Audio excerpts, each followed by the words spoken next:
waliwo omuntu abeera n'omuntu ow'amagezi n'amukweka n'akola ki n'amukweka n'agamba nti ono wange nzekka abalala saagala bakole ki bamulabe. Shabani kyakoze olunaku olwaleero kwe kugamba nti amagezi gano ge musiiba mu mpa temugamba bwaki kubanga enkulaakulana tetambula buki fenna tulina kukwatira wamu. Era Shabani twagala okwebaza ne famire yo. Twali wano emyezi ng'egiyisaawo ng'amawulire si malungi, naye kati tukomyewo ku nkulaakulana n'okwebaza Katonda asobodde okutugumya mu mbeera eno gye tubaddemu kuba we twaviibwako haaji. So njagala kwebaza, mwebale nnyo, mwebale kubeera bantu balungi, mwebale kukuuma budde. Tujja gezaako okukuuma obudde, puroguramu endala ze tulina mu lunaku nazo zisobole okutambula. Sijja kutwala budde. Shabani nandyagadde abasomesa bali batandike, then chairman ajje, naye chairman agambye katandike abasomesa balyoke bakole balyoke bajje, then ku nkomerero ajja kujja atakole awumbewumbe tusobole okukola ebirala. So sebo chairman ajja kusaba ojje oyogereko n'abantu bano era kyemmanyi nga bwe mbalaba bali ready okuwuliriza. Wazira sibalabyeko na peni na bitabo munawandiikawo abakagwa mu ngalo wano. Musuubira kubifuna eno tujja kuwandiika ku masimu.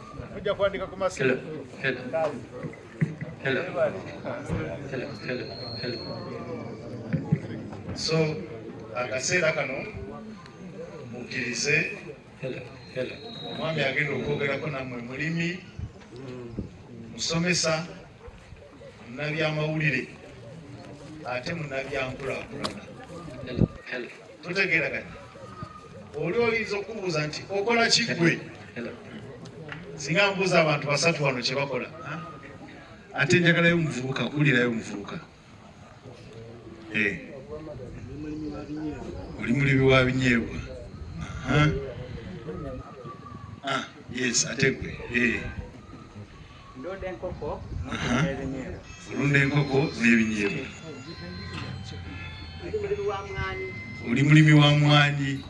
Kati mulimi w'emmwanyi waliwo amawulire amalungi agazze leero bakuyitana Kirunda Siraje. Kale tufuddeyo asembayo. Yes, olima emmwanyi n'ekkoko. Abakulu bano bye bagenda okwogerako leero bikukwatako era kyemmanyi ojjagganyo.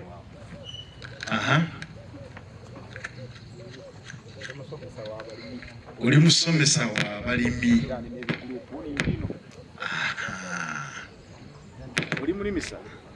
Oli musomesa wa balimi. Olina ekibiina bakiyita Bugweri District Mixed Farmers Association. Sebo nze buli mulimu ngukola ndi musuubuzi. Musuubuzi, mulimi, mwayi. Mukitegedde? Kati mbagambye ono agenda okwogerako nammwe muki? Munnamawulire. Muki? Mulimi. Muki? Musomesa. Muki? Munnabyankulaakulana. Tutegeeraganye? Kale tumuwulirize. Mwami Odrek Rawogo jangu yogereko n'abantu bano. Nga bwe mwawulidde, njagala olwaleero lubeere lwa kusoma. Lwaki? Simanyi kintu kyonna mu nsi ky'osobola okukyusa nga abantu tobasomeseza ne bakitegeera. Simanyi family esobola okukulaakulana. Do we all understand English? I can mix because you are going to have English speakers. So I want you to prepare yourself. I do not know any family that does not sit together with the head of a home in the evening, either on a round table or around nga gye naakulira nga mulina mmere yammwe ku lusaniya, mulina amata, nannyinimu n'asomesa abavubuka, ne maama n'asomesa abawala, nga bagamba, nga bombi babagamba how to run this family. It starts at a family, it goes to the community, it goes to the country. I also do not see the buildings that Prophet Muhammad left behind. Neither do I see the vehicles that Jesus Christ drove. I don't even see a street named after Gandhi in India. But I know that those people left teaching behind. And when you leave teaching, what you leave inside a child is more important than what you leave for them. Abaana oyinza obalekera ekizimbe ne bakinywamu omwenge. Naye bw'obalekera okusoma okulungi n'okutegeera, bajja kuzimba ebizimbe ebingi gwe ebyakulema. Mmwe abayenale mumanyi nti twazimbira ku musingi ogw'okusomesa. Okusomesa bwe kwayonooneka, when we stopped taking teaching seriously, then we began to get leaders who don't know where they come from, where they are going, and we pick them on the top. Nga bw'olaba cream ku mutwe, opickinga cream naye tomanyi evuddewa. So I just wanted, for purposes of our guests, just to let you know quickly, so we can connect you and our guests. Why are we here? So we lost 450,000 jobs as a country. Jobs in saloons, jobs in factories. In fact, some factories and schools and hotels have never opened. Some are still closing because they had loans. When you have a loan and you cannot sell, you cannot employ, you cannot pay taxes, everything you have done gets lost.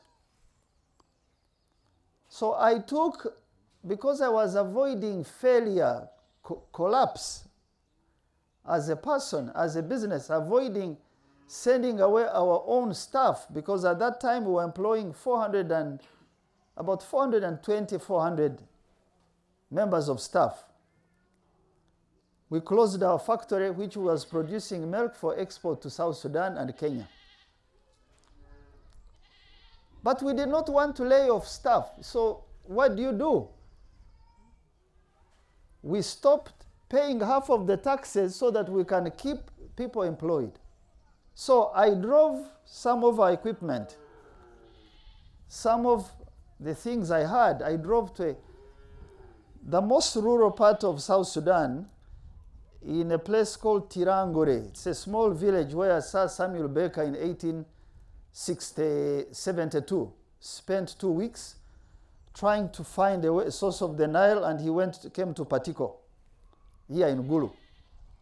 3 times, then they check your passport, then they say wait, then they ask for a certificate, but you came with all the certificates, they say there is another certificate here in your passport missing.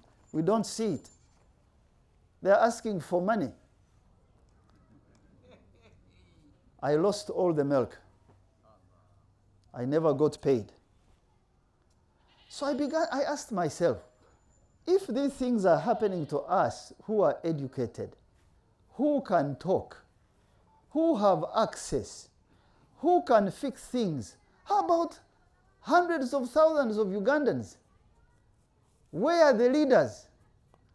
How can we run a country just consumption and we don't think of production? So we began a quiet movement called Exports Must Increase by $6 billion. Double our exports, you will double the rate at which we create jobs. Mumpuliriza banange. Leadership is a burden. It's not a seat. Leadership is a burden you face alone after midnight. You ask yourself questions as a beginning of finding answers. So I said, how about we make 4 interventions? 1, stop blind trade. Stop going to markets without research. Stop coming into the markets ng'olyawo toyina plan. Mbundina nanasi oba avocado kati nzirese ensibambye ediba mutere egunde ey'Oluganda.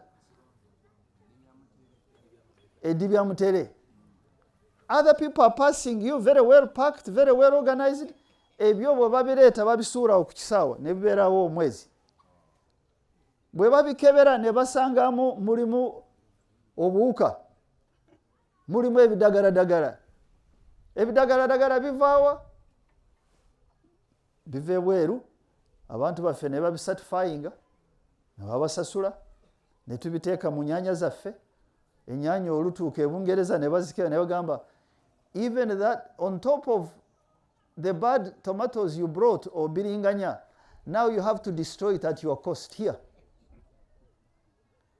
So I said, how do business survive? If we don't connect the common person, the common leader, with what we sell, how can we create jobs? The president talks about factories. I agree with him. But where do factories get raw material? From us, farmers. Now, so we said, number 1, stop blind trade, do research, appoint trade representatives where you can, and where you find some good ground, you put a trade hub. What is a trade hub? A small location where you put coffee, cocoa, pineapples, and you put a big screen. You can show the people of Busoga, you show their cultural dances, you show Rwenzori. When you do that, when in a market they say Uganda, you say, hey, I am present. Mujukira mu classes zaffe omwana bw'aba taba mu kibiina ku lw'okusooka Monday. Lwabwogo silent. Tuesday lwabwogo taliwo. Lwabwogo ku lwokuna ekibaako kiba ki? Oyo omwana tajja kusoma. Mumuvuddeko n'agenda mu birala. But if Rwabogo is in class on Wednesday, they say, Rwabogo present. Where were you yesterday? Oh, I had a problem, but now I am here. But sometimes for Uganda, we say we had problems and we are not here anymore. So we say be present. Now, when you get the market demands a standard. Fortunately, I've brought you some teachers who will take you through some of those things. If you don't comply with that standard, it doesn't matter what you did at the farm level. It doesn't matter the truck you used.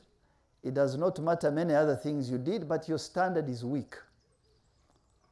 And so we found that some of the laws on food safety in our country have not been amended for 60 years. Yet the rest of the world keeps increasing the standard. For example, they tell you, do not bring here your fruits, dried fruits, or pineapples.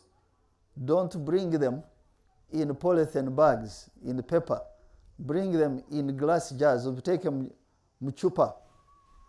Naye kati eggwanga, we have not yet even understood the market. We don't even have paper packaging, but now you are asking us for glass jars. That's how the standard has been increasing in other countries, but we've not worked on it. These things I'm telling you, we are fixing one by one, but it is a very slow, difficult process if people don't understand why this is important. Because everywhere I go, I face politics. I face this.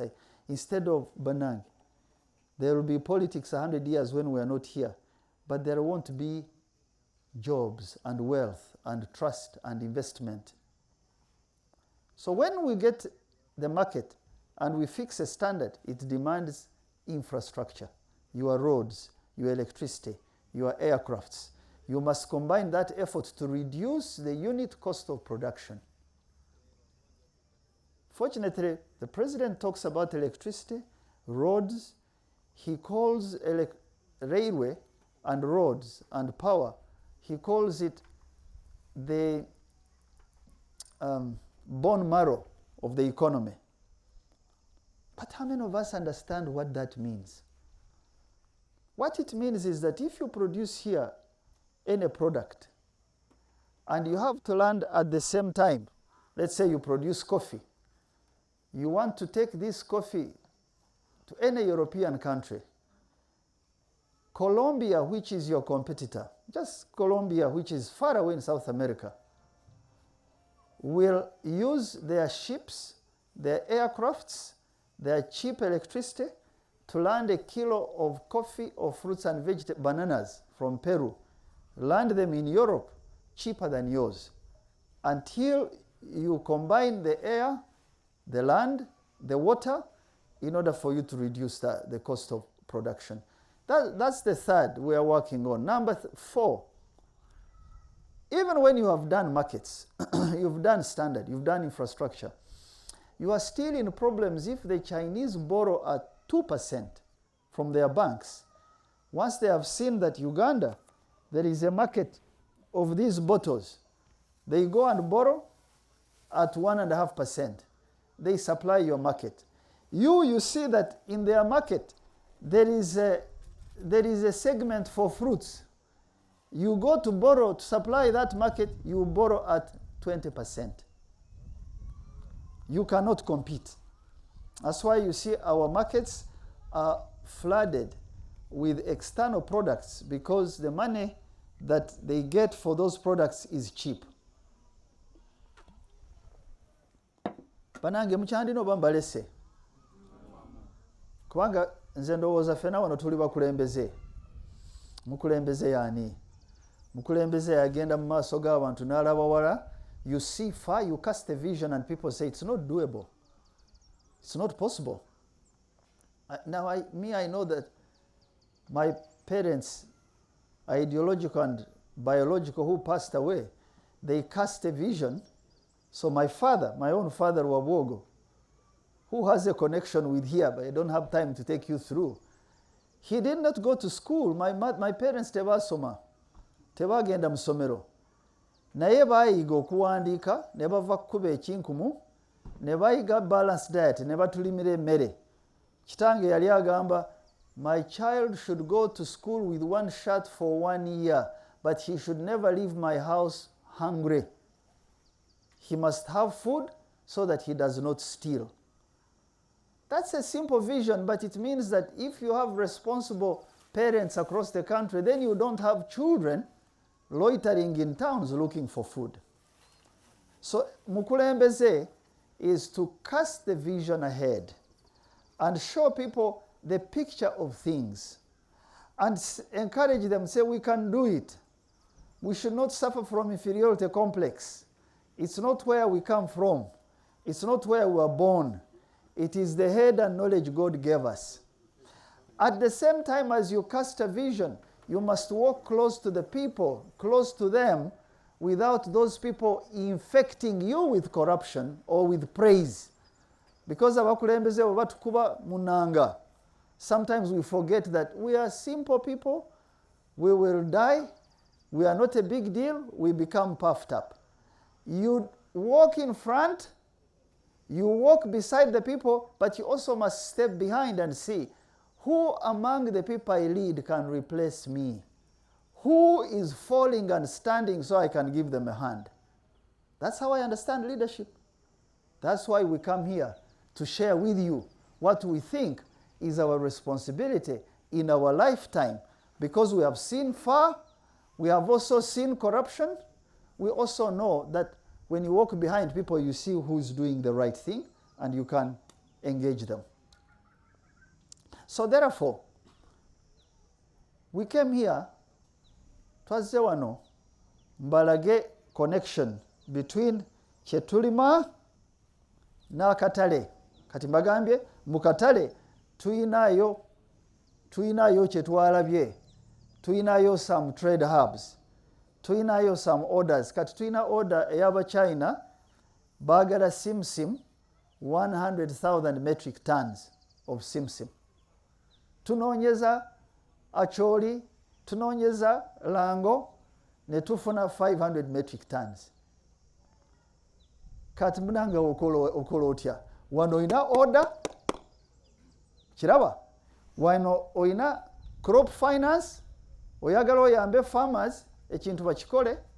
Wano ogezaako okufuna omutindo, naye munnange eno order is only limited for a couple of months. Because you are not the only supply of simsim. Senegal does it. They can go to Senegal. They can go to Nigeria. So we have to work hard to ensure that whenever we have those orders, we connect with a common person through their leaders so they understand what it takes. Are we together? Mukyandina wambalese.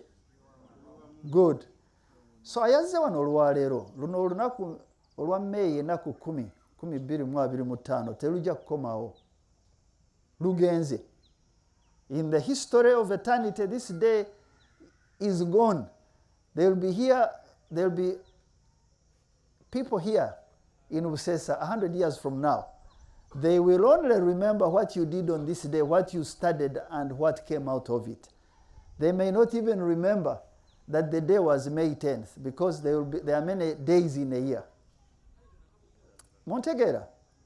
So ndina abagenyi benjagala, I've taken a lot of time, but I will come back later. So I want to thank Shaban before I invite our first speaker. Let us thank Shaban. Why do I like teaching from a home? In 2015, I went to see Mzee Kivejinja personally. And I asked him, I said, I know that you and a few of your friends rejected bad politics as far back as 1958, when the Legislative Council, LEGICO, was there. But I said, I also know you followed a good leader called John Kakonge in UPC. I said, why did you follow John Kakonge? I said, oh, John, we were very young. He had a good message for us.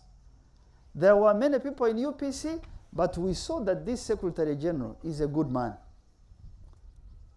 So therefore, many of us who had been in India, we followed him. And then he said, John Kakonge was mistreated because of his ideas. And we said, ideas are stronger than the flesh, than body. Even when he was mistreated, we kept with his ideas. So I told him, I said, I'm now sharing some secrets. I said, now Mzee KK, I have followed your generation's ideas. And I even think there are things I know that you don't know. I said, why don't you support me in the race for vice chairman of Western Region? He kept quiet. He walked around his office, said, Mtaban, I support you, but I will not say it publicly. I will not go in sake and neck and say Rwabogo, but I hear you. I see your heart. I see your ideas. Let me give you more books. What happened, so I don't want to bother you. A year later, he said, Rwabogo Liwa. I said, I am in camp. He said, I need you at 8 o'clock here in Gulu. So I woke up at 4, I drove to Gulu. I find him in the house of the late George Abola, in the outskirts of Gulu. I find him with his wife, the wife of the late George Abola, and they had cooked breakfast for us. And he said, Mtabani, wait. In about 10 minutes, I saw a young man called Richard Todong walk in. He said, I have called you both here in Mzee Abola's home to see how you build. You will never build the movement or the country if you meet in hotels and just talk in hotels and you don't know each other's homes. He said, that is my wife. That is the wife of the late George Abola. And I brought matoke and she has brought chicken. We are spending 2 days here just reminiscing, talking. Then he said, go back where you came from. The meeting, I drove for 3 hours. The meeting lasted 15 minutes. But he had a message for me. Go to your colleagues and allies' homes. Teach and eat from there. You will trust and know each other as a country more than kazindaro k'ekibuga n'amahoteri. Do you understand? I have kept that. That's why I'm doing this training session in this home. And so when I thank Shaban, he could have said, abantu banji, sina mere, sina bathroom, tugende wale ebusesa, oba tugende Iganga mtauni. He said, no, let's do it here. I want to thank the elders who listened to this message and said, let's come. We may not know Rwabogo, we've never heard about him, but let's go and hear. You never know where ideas can come from. Change does not always come from your home. Even if your home is important, my father's home was important. My school was important. But the person who changed me was a woman lecturer. I was a boy from Makerere University full of airs. And I was studying for my master's degree, and this young lady had a diploma, and she came to teach my class. I said, you can never teach me. I'm from Makerere. I'm bigger, better than you. This woman laughed at me, said, young man, you have a chip on your shoulder. Chip means you are arrogant. You are not humble. Said, come on Saturday to my office. I entered her office. She had a small room. She had 2 computers, a few employees. She was the richest woman doing business in that town. I said, what? Hey, degree Jandina? Banan. She said, I did so well at what God put on my heart. I did it so well focused that I made a lot of money, and your university said, you come and teach these people full of theory. So we don't know where learning and change comes from. So that's why I'm thanking these elders for wanting to listen to this stranger called Rwabogo, a small man who they may never have seen. So I want you to clap for our elders being here to do this. I want to thank the team I came with, because I came with a few people who agreed to accompany us on this work. The president has really thrown us, what you say, on the deepest end of the pool.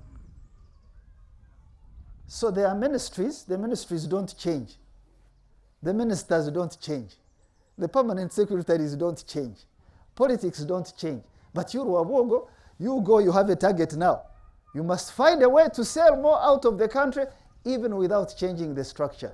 Mwengamba Shabano yo aveko bamugobe agende. Shaban tomkwata akone ekola. You know the challenge that is? You have to be humble. You have to coordinate. You have to talk to people who don't like your face, but you have to, because the objective of leadership is, it is a cause. It is not a seat. It is a calling. It is not a job. So now, if you are leading without a cause or a calling, you are searching for just Entebbe. Ate Entebbe yinza okuwooma emyezi 3 ng'eyabinaayisa ate neegenda.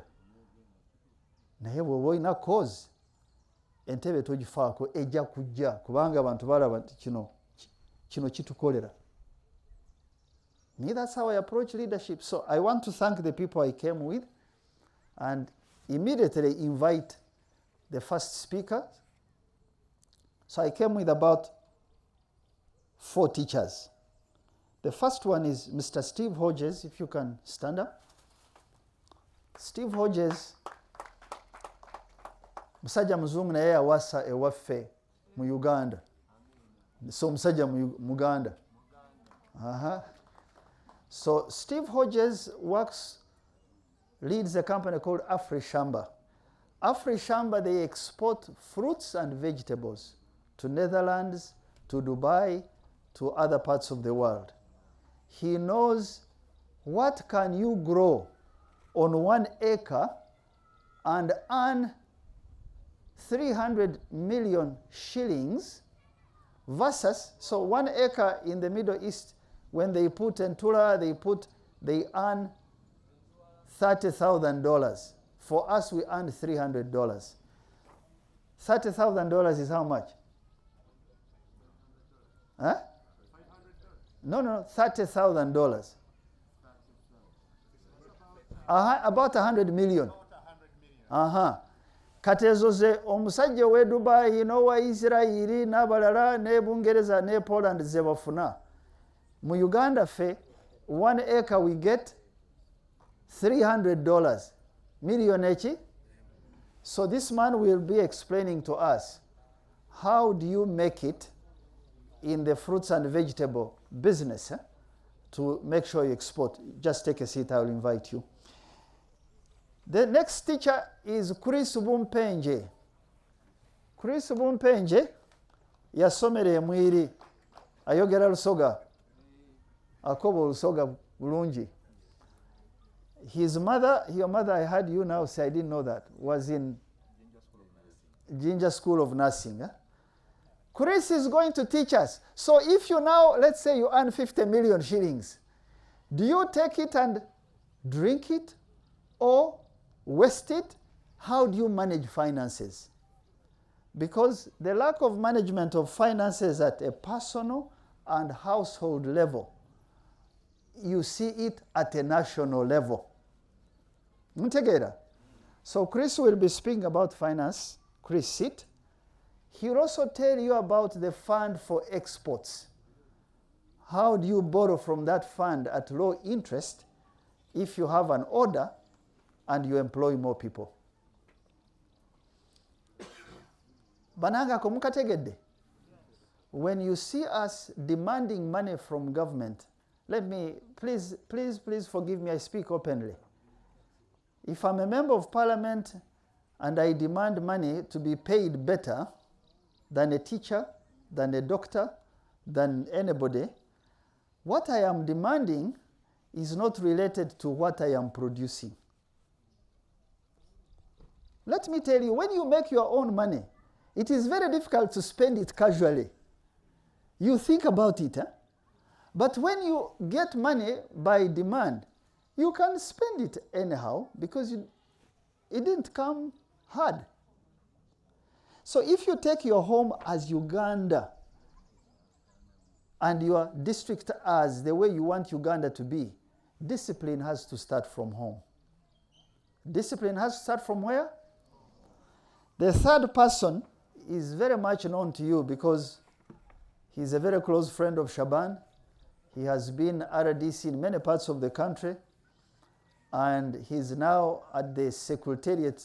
He's a commissioner for RDCs in the President's office. His name is Fred Bamwine, if you can stand up. So, Fred Bamwine is not here as RDC capacity. He's here as your brother. Because the salary they earn as RDCs is not enough to give you the big houses, to pay school fees. Unless, of course, you steal and cheat and beat up people and lie. The things I see now some of our RDCs doing. What Fred Bamwine has done at his house, not far from Komambuga, right? In Chanja. He has a small piece of land behind his house. How many cows do you have there? Now they are 30. He has 30 cows. He produces, each cow gives him 20 liters on average per day. He has his own motorcycle. Someone delivers the milk to the house and they pay him on phone. Now, you don't have to have 30 cows, just 2.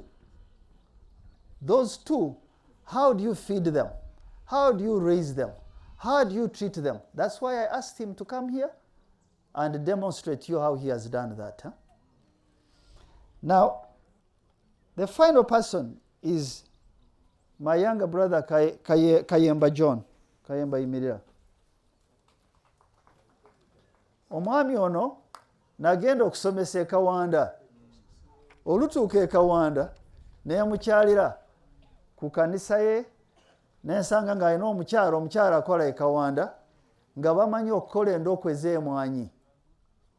Nemugamba kati omanyi nja kukugulako endokwa naye abange bazikompitingira.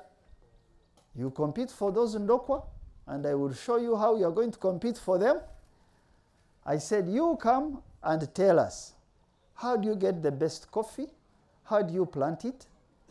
How much can you make per acre? What soil or fertilizers do you use? So he will be demonstrating how to raise a nursery, but also half an acre of coffee for us. Mwabawulira abasajja baffe? Kati njagala tutandika okusoma. Are you still fresh? Are you alert now? So Shaban, can I call the first speaker? Huh? Good. So I want to call Steve Hodges. Nja kukomaawo njagala n'abakadde baffe nabo boogere nga tumaze. So Steve Hodges is going to take us through how you handle fruits and vegetables. Huh? Come here. He said, you need to be as wise as a serpent, which in those days, I guess, was seen as an animal representing wisdom. Look, be careful, watch. If they persecute you in one place, shake the dust off your feet and move on. So it was good advice for going into a tricky situation. My friends, moving into the export market is a tricky situation. So I think these are good words for us. Perhaps you have some similar words in your own religious or cultural tradition. Wise as serpents and innocent as doves. The first principle of wisdom that I'd like us to rethink agriculture for export is one of the 7 habits of highly successful people. Some of you may have heard of that. It's called begin with the end in mind. Begin what you're doing with the end result in mind. For us in this field, it means make sure you have a good market at the end of the process before you start planning and planting, processing, and so on. All too often, the majority of the situations I've seen in my years here in Uganda, people start growing something, then they say, okay, where's my market? Who's going to buy this? They haven't begun with the end in mind, which means think about the market and let that guide you in choosing your product, in choosing how you transport your product, in choosing so many other things related to the whole enterprise, because you want to reach that end being the market, a lucrative, profitable market for your product. So let that help you choose. Let me give you an illustration. I went home last night and I found these in my kitchen. Who knows what this is? Onions? Is this the way you usually see them in the market? It is in the Kawa market where my wife shops. You see, they're very small. And in fact, I'm told some traders encourage farmers to bring them in when they're this small because they can sell them for 1. They're often harvested too soon. When they're harvested too soon, they don't have a chance to grow and they don't have a chance to dry. So sometimes these small ones, while they're desired in the Uganda market, people who don't have a lot of money can buy 1 or 2, but then if you keep them, they rot. So that's one market. But did you know that I went to Dubai with my boss, and by the way, the company I work for, Afrashamba Ventures, I'm not the leader of it. It's been in a Ugandan family for 3 generations. The nucleus farm, the family farm, is in the Gayaza area. They're developing a pack house and exit point at the free zone facility near Entebbe Airport, and they also hope to be also working with outgrower farmers in either Quain district or in Tungamo district, or maybe both. So I am the number 2 person. I'm not the number 1 person. It's owned and run by a Ugandan. I'm an American citizen. I've been here 13 years. I've been married to a Ugandan for 7 years. I have a child. I'm hoping to be here forever. But in the meantime, I'm working for this Ugandan agribusiness. So my new boss, I've only worked for him for less than 2 months, took me to Dubai. We talked with the buyer of onions there. I didn't know this, but 58% of Dubai are Indians. Did you know that? The local people, the Emiratis, are only 11% of the population. Dubai has thrived by bringing in people with talent from other places. And the food business is dominated by Indians. This person said, if you can bring me 20 containers of onions per month, I will buy them. We can, even our business, which is again reforming after COVID, the former Myray Estates had some financial issues because of COVID, and now it's becoming Afreshamba. We can't deliver that, but what we said was we'll start with 1 container per week to move to 2, to move to 3. So our goal will be by next year to be supplying 3 containers per week, which means 12 per month. And we're going to have to top up the production of onions on our farm with the production from smallholder farmers. So that's why we hope to work in some other places with smallholders. You want to see the onions that they want? It's not the same.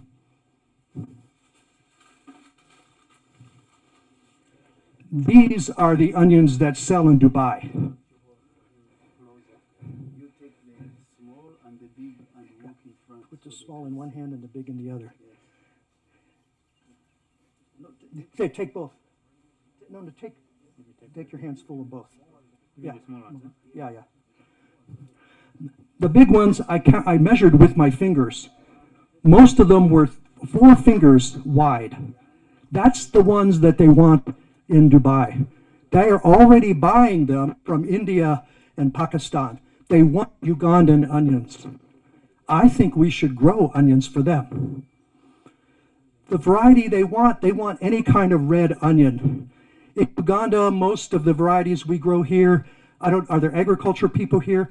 Most of the varieties we grow are red Creole, but now there's a new kind called red Coach, which is better yielding. Again, it looks very similar, but it's a red onion. Steve, I want to, Yeah, please. especially this very segment that you are on. Banange, omusajja oyo kyakutte mukiraba?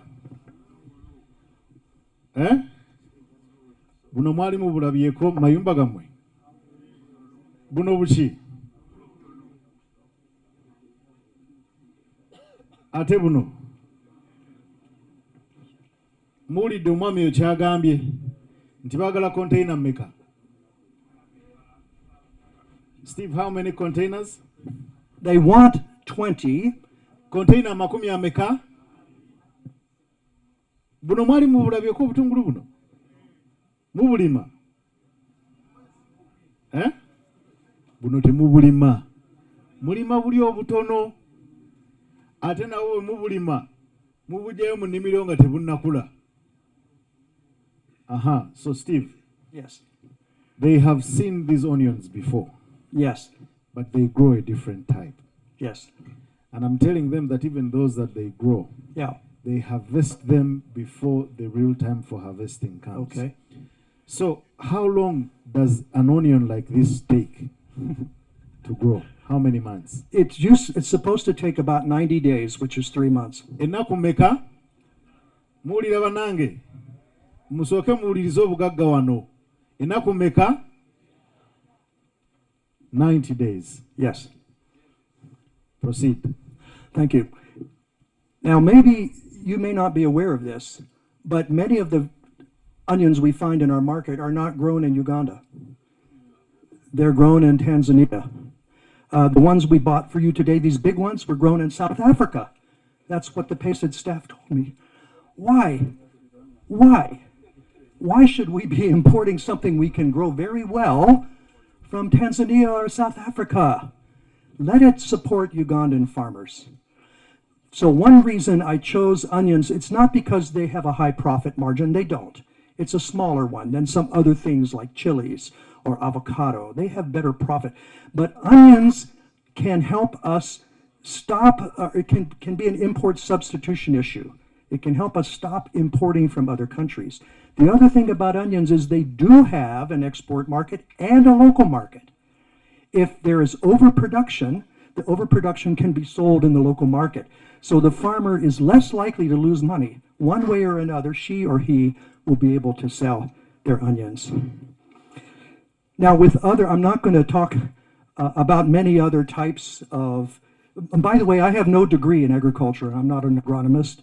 I have a master's in theology from a seminary. That's my background. But I've learned a lot on the ground, 3 years in South Sudan, 13 years here, and I'm glad to share what I have with you. In other crops, I'm going to pick avocado as an example. The variety makes a big difference. We have a Hass avocado grower here, right here, and we were talking about that. Even though Hass avocado, how many of you have heard of Hass or Hush avocado? Maybe a third of you, okay. It's generally the internationally traded variety. Not at all, it's much smaller than our jumbo varieties here. To me, it doesn't have as much flavor, but because of the rugged skin, it ships very well, and it has become the standard. When I went to Dubai, they said it's a status symbol. When a guest comes to your house, you give them a Hass avocado. But what they're discovering is they can buy a jumbo more cheaply and feed their whole family. So the market demand is shifting. There's going to be more opportunities for the large varieties of avocado in Dubai. And Dubai is a trade gateway into other countries in the Gulf, including Saudi Arabia. So there may be some potential for another way of potential for Ugandan avocados. We also have a person there who's trying to work with us to set up a Dubai trade hub. Our company, Afrashamba, is working on behalf of PACED and with PACED, working closely with this company. It's run by a Ugandan woman, Arvin Kaufman, who is the daughter of a Ponye that some of you may know, but she's living there trying to set up this hub. She says there's also demand for pineapples. So we're looking at a number of possible agricultural products. Again, the type of pineapple they want, this is a size issue. They're very small. You can fit 6 of them in one regular sized box, whereas what we produce in Uganda tends to be a bigger pineapple, the sweet cayenne variety. But I think, again, as we've seen a shift in market demand for avocado, we can see that also for pineapple as well. And certainly the dried pineapple, there's always a good market for that.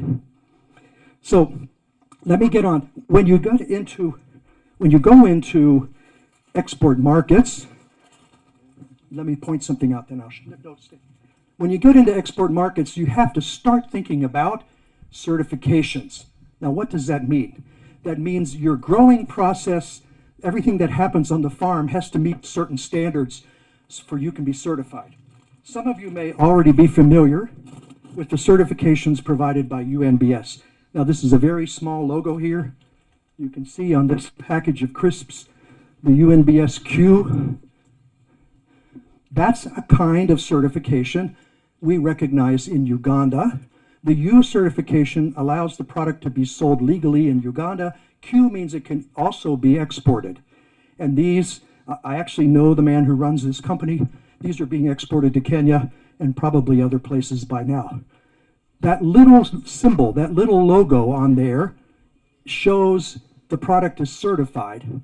It means that people will buy it because they have some assurance of quality. But guess what?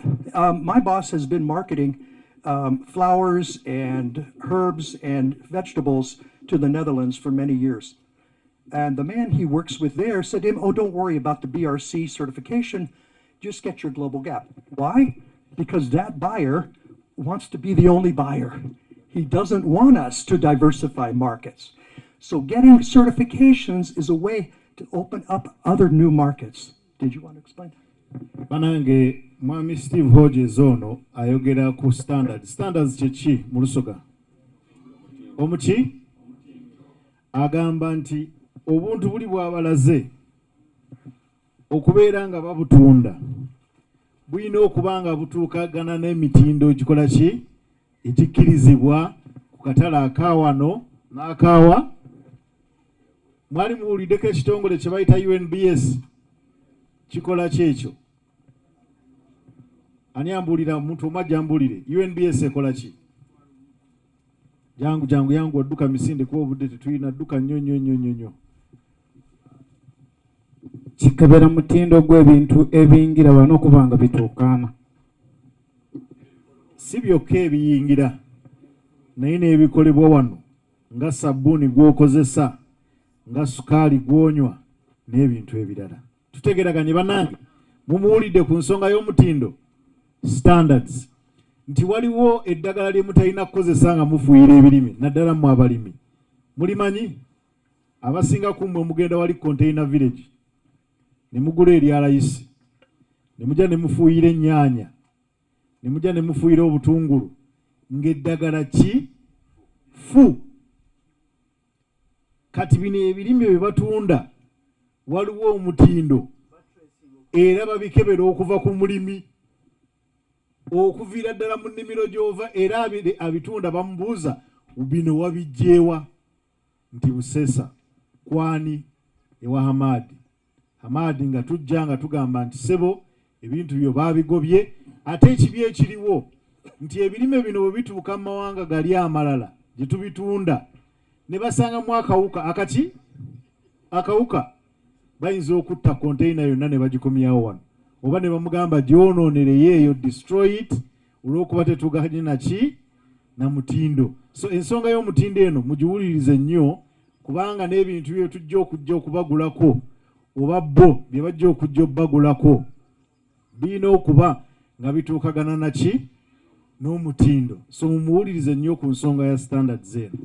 Of course, onions need not too much water and not too little water, so they have to take some care. That's about the extent of my knowledge on that one. So how do you get these certifications, whether it's Global Gap or, oh, by the way, the certifications now continue to change, as I think the chairman alluded to. Every time we think we're meeting the standards, they make the standards a little bit harder, a little more complicated. And within 2 years, if you want to export to the European Union, which is one of the markets that pays the best, you're going to have to also show that there is no negative environmental or human rights impacts from the whole process, from the farm all the way to the customer. Otherwise, you won't be able to send them to Europe. Now, how do you do that? I mean, the human rights issues, I think, would include things like taking children out of school to work on the farm. You can't do that anymore. Making sure there's adequate safety and health measures on the farm. How do you show that? What am I illustrating? Record keeping.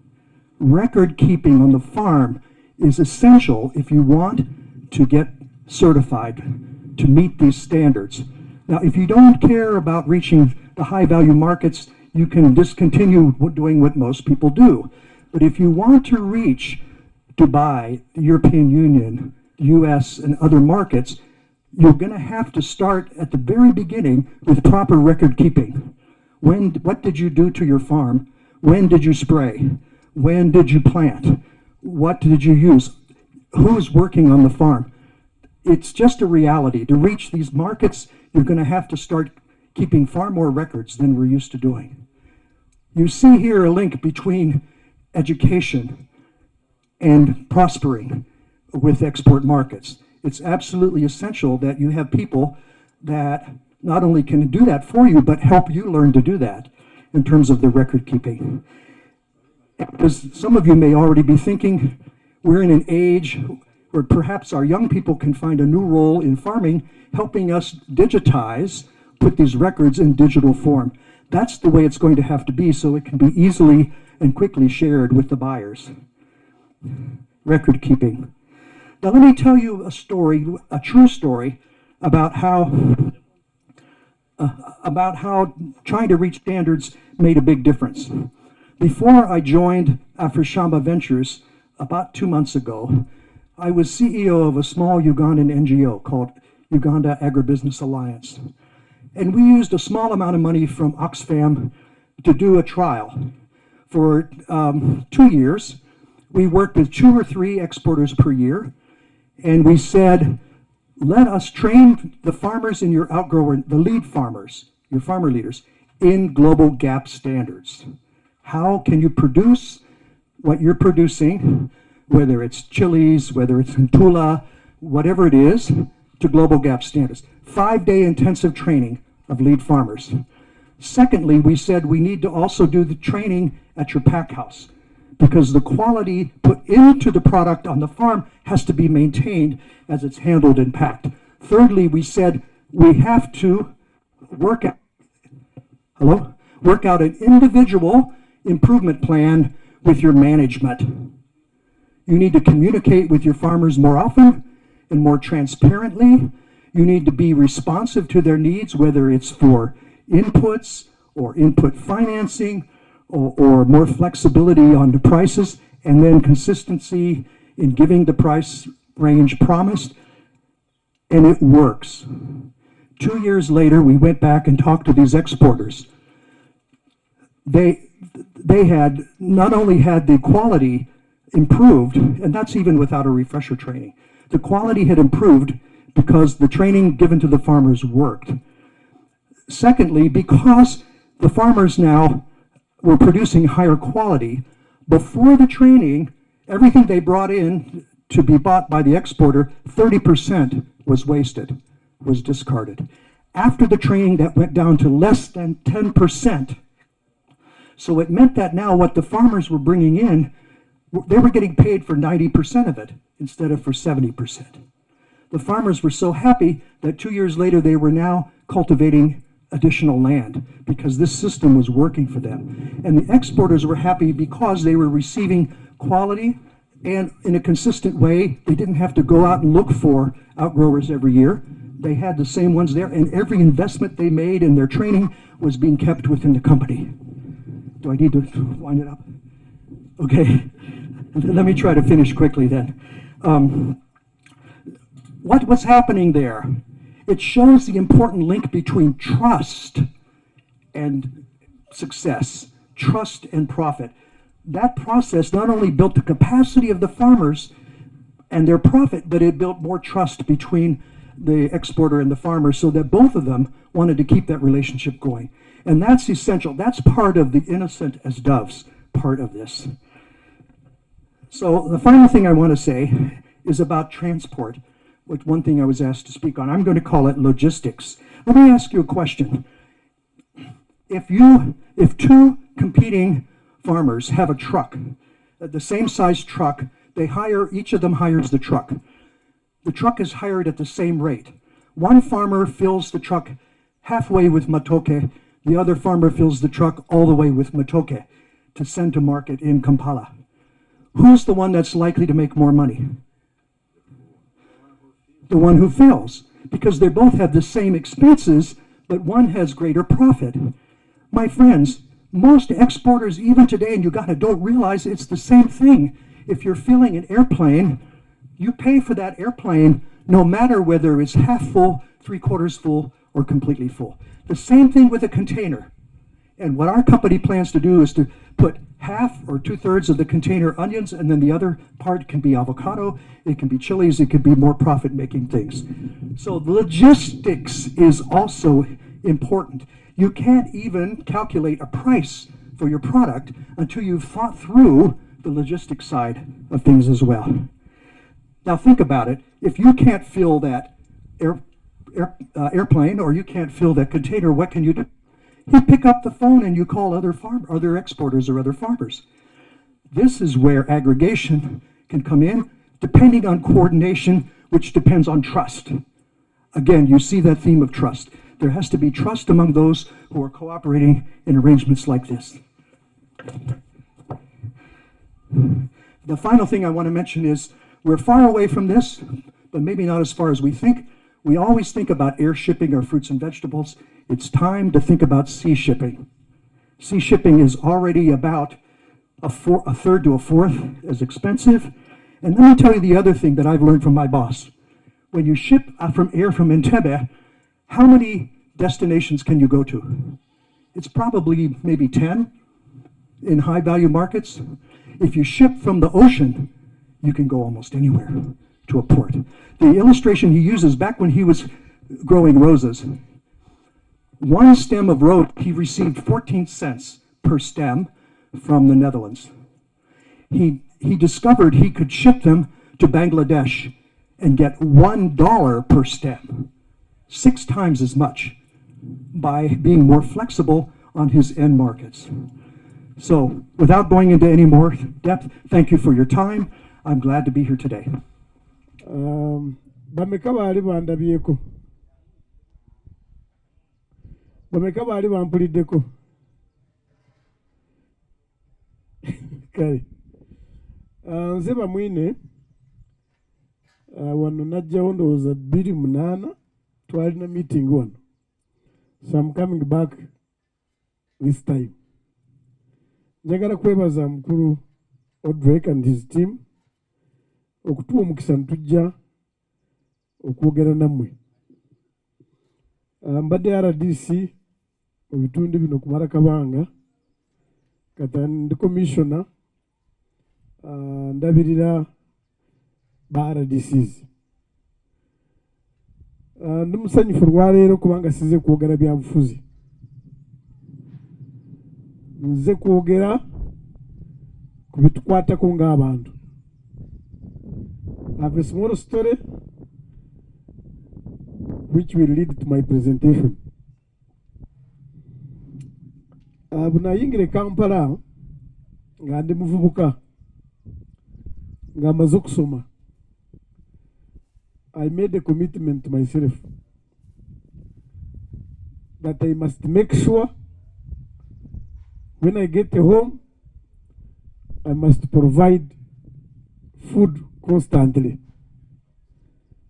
Yari commitment yange ginakola. Ebira binza Ghana. Na emere ntekwa kwanga akola ki? So I was supposed to buy land in Chebando, 25 decimals. But because of the commitment I made with myself, I ended up going to Chanja, which was a rural area. And my wife asked me, what are we going to be doing here? Because chorus was stopping in Chisasi, now Chanja was a very, very remote area. So I used the same amount of money which I was supposed to buy protein Kochewando, I bought in Chanjaneka. And I want to tell you, my projection has been fulfilled. Era njagala kubakubiriza mmwe kati Uganda nga bwefaanana tuwakyaliwo awara. From Kampala to Moroto takes 6 hours now. From Kampala to Swam, Suruse Bay, same 6 hours, 5 hours. So no, ebitundu ebimu bikyalina ettaka ddene nojja kwesanga wano mulwaniramu eka emu oba half acre oba n'obutawera naye omuntu tayagala kusenguka kuno kwe kwaffe. Nze eri navaayo wendi kubanga Abaganda n'Abasoga munyumirwa gamba nti banziika awo.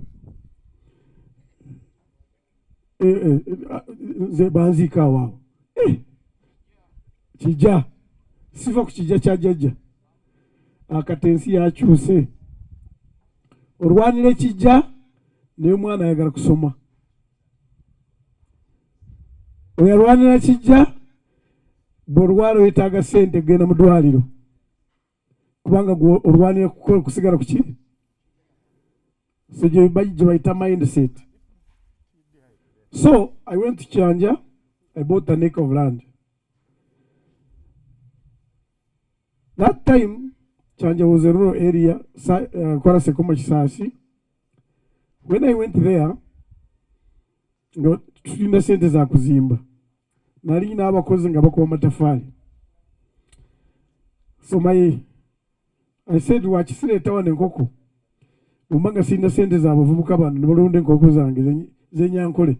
Anti muziyita nsoga mwe. Kati nze ninunda enyankole z'ensoga saazifuna. Kati ningenda ku Container Village banimba nti waliwo enkoko ezibiika amagi 2 olunaku. Kati buntuuka Container Village nimbuuza omukyala yali azitunda. Nagamba nti ebyani yabikugambye. Tubambuulidde sina sente zigula enkoko ziri entuufu nangamba nedda. Ngenda kuwa enkoko 2 nkuteekeko emmere n'omusawo. Buzitandika kubiika onsasule. Nali nyina omwana omu that time and I could buy 3 eggs on a shop. Kati olunaku olumu nali ngenze ku site yange eyo ninsangawo tray y'amagi nti yange. Mbadde ngula meka 2. Kati ninsanga tray y'amagi ya 30 nti gange. I went and paid that lady. Nimusasula. Ningula enkoko endala 2. Ebintu ne bikyuka.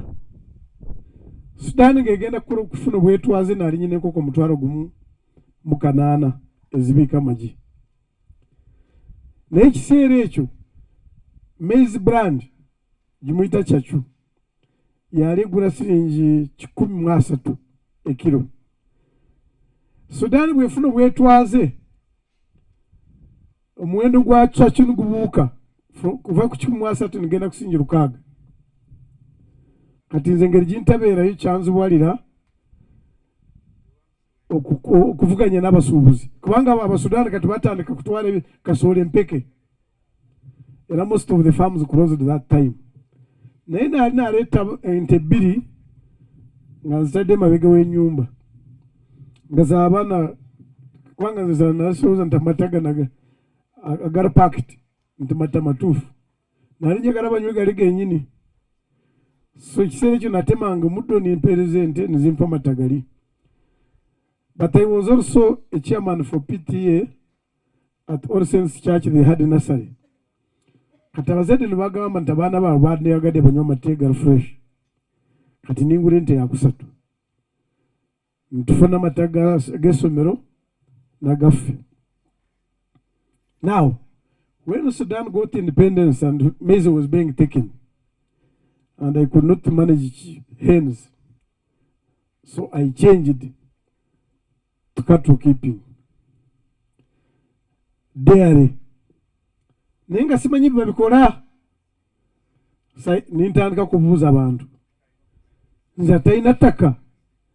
Nakola ntya kulaba nti nunda ente z'omulembe nizimpa amata nange nimbeerawo. So waliwo group eri mu Kampala omwo bagiyita Dafani. Dairy Farmers Network. Abalina ente z'amata mu kibuga ne Wakiso ne Mukono. So ntugenda mu trip Nairobi.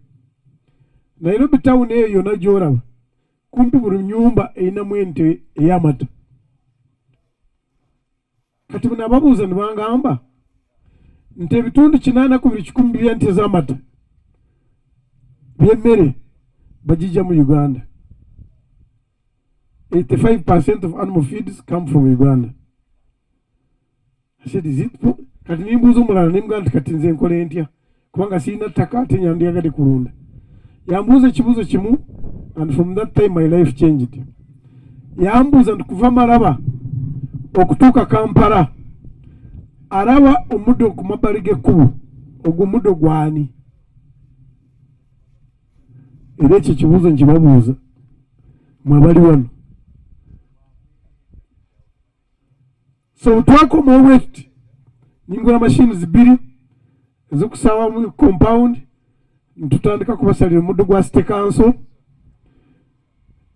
ningutereka ningwanika ningutereka ningula kasooli w'abantu ninkola emmere endala guli omuddo omukalu baguyita he okusala omuddo n'ogukaza n'ogutereka baguyita he. Then bw'oleeta kasooli ayina amata n'omukuba yenna n'omuziika mu ttaka oyo bamuyita silage. Kati osobola kutereka omuddo gw'omwaka mulamba osobola kutereka eyo silage n'emyaka nga 10 bw'oba ogikoze bulungi. Kati nze kinandyagadde kwogera nammwe kyekigambo kyaffe Abannayuganda nti tikisoboka. That is the biggest problem. Tikikola ki? Bumanga muze mu lukiiko luno basimanyi oba babagambye lwaki mwaze wano. Njagala oggulawo obwongo osobole kuyingizamu by'obadde tomanyi. Nze kijja kunyamba.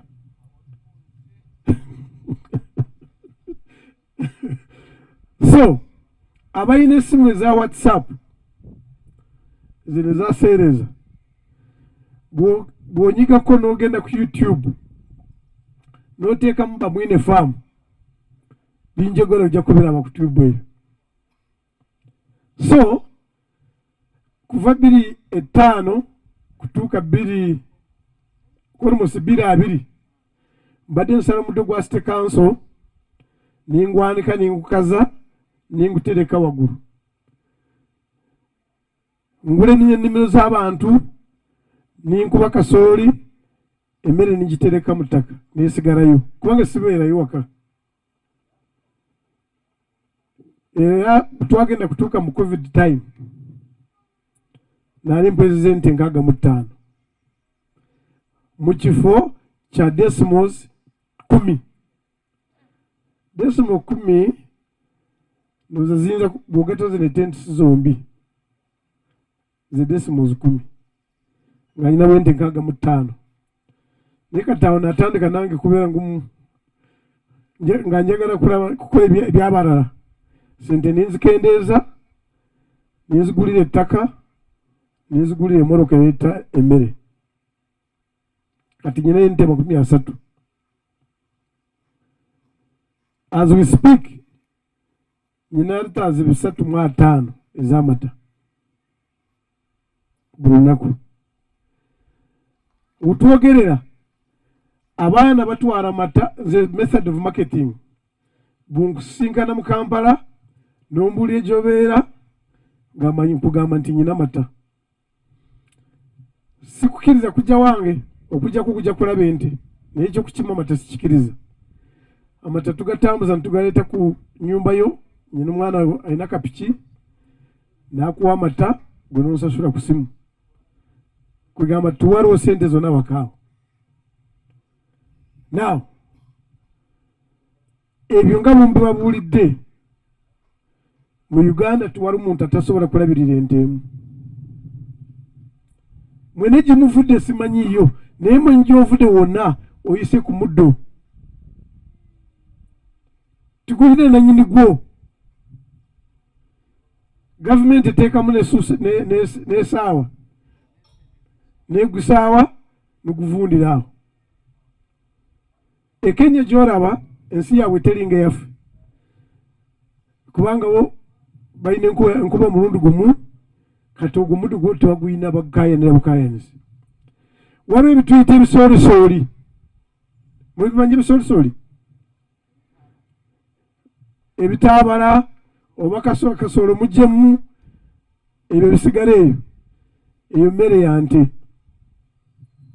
Naye wano tubyokya. Abasinga obungi wano mulina ebikajjo si kyekyo? Ebikaado egyo emitwe y'ebikajjo eyo mmere ya nte. Tukwatagana nze kimbasaba kiri kimu engeri paseide tulese wano mukkirize nze nammwe tubeere ba mukwano kubanga nze njagala nkuyambe kwekyo kimmanyi olunde ente emu bweti ekuwa litaazi 2 osobole kukozesa lita 5 waka otunde 15. Ate ziri ente zinaababuulidde zimugenda kulaba ku TV awo. Ente yange esingayo okukola obulungi bagiyita piisi.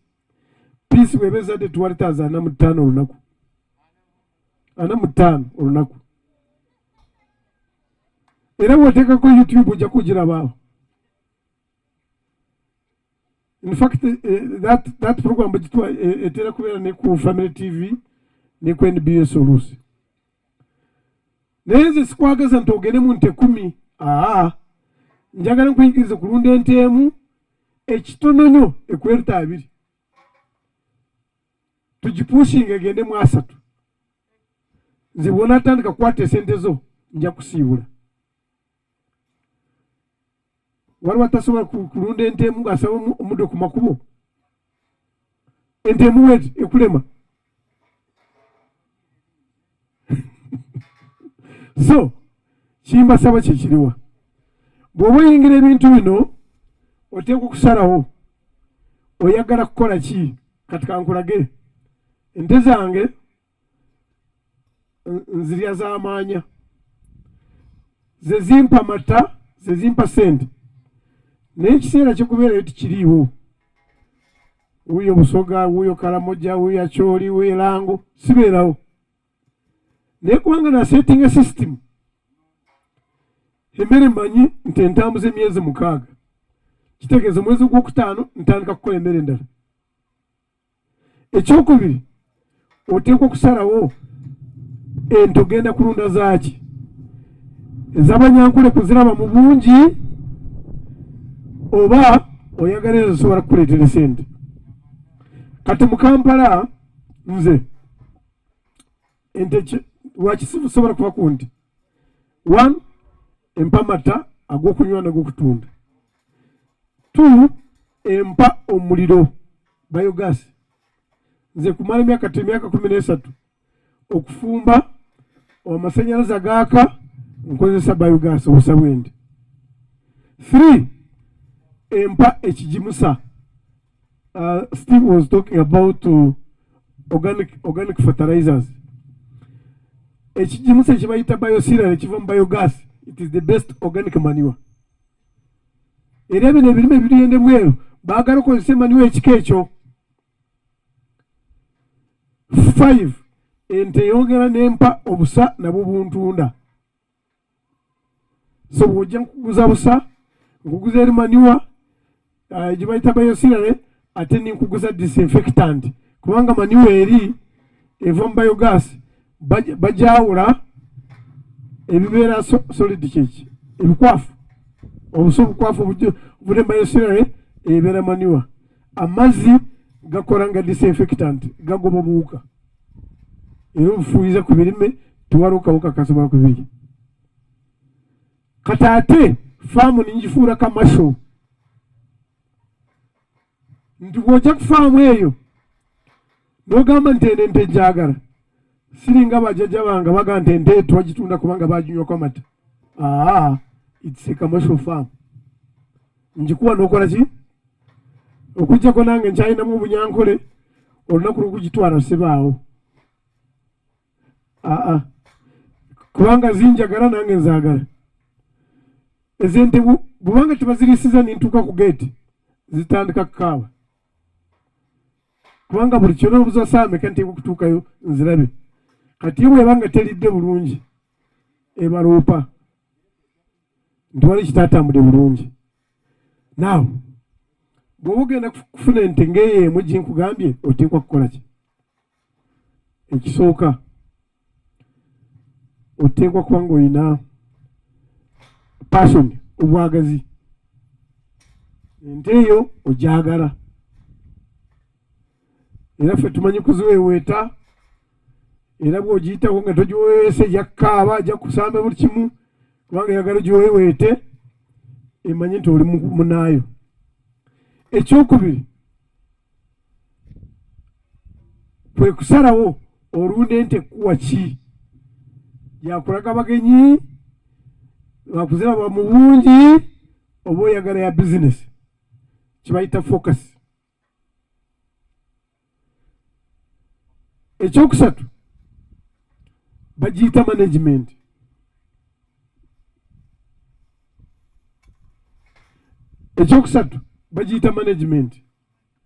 Management kirimu obuyonjo, kirimu record keeping, okuwandiika buli kimu, kirimu okumanya nti yafuna ddi lubuto era egenda kuzaala ddi, kirimu okuginaaza, kirimu okulaba weebeera.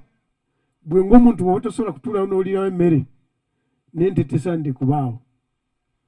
When you reach my home, you'll not notice that there are cows there. Tuwaliwo kintu kiwunya kyonna. That's management. That's management.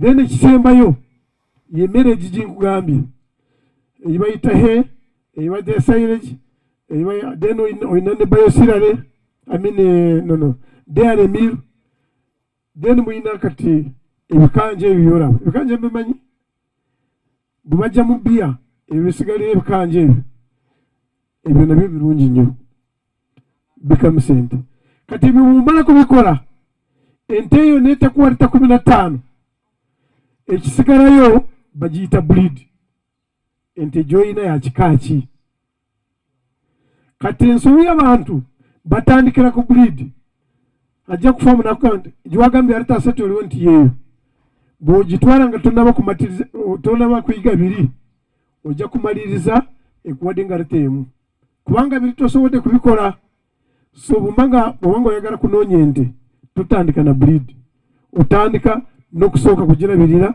n'okugimanya kikyetaagisa ekyo bwe kiggwa breed yesembayo n'olwekyo njagala kubasaba kisoboka ono waliwo abavugizi ba NRM wano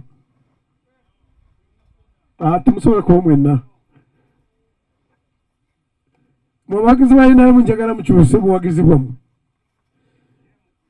bino ebibagamba nti Museveni oye twagala twogere ebyo nga waka waliyo emmere ne mu mpale nga lumuki